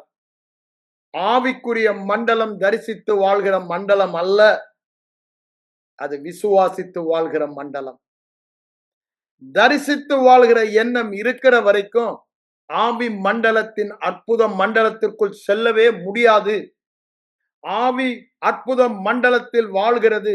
பரலோக ராஜ்யத்தில் பிரவேசித்தவர்கள், பரலோக ராஜ்யம் நமக்குள் வந்தவர்கள் வாழ்கிற வாழ்க்கை விசுவாச வாழ்க்கை ஒன்று மாத்திரம்தான். கண்களை மூடி ஜெபிப்போம். எங்கள் அன்பின் பரலோக பிதாவே, இந்த காலை வேளைக்காக உம்மை நன்றியோடு உம்மை ஸ்தோத்திரிக்கிறேன் ஆண்டவரே.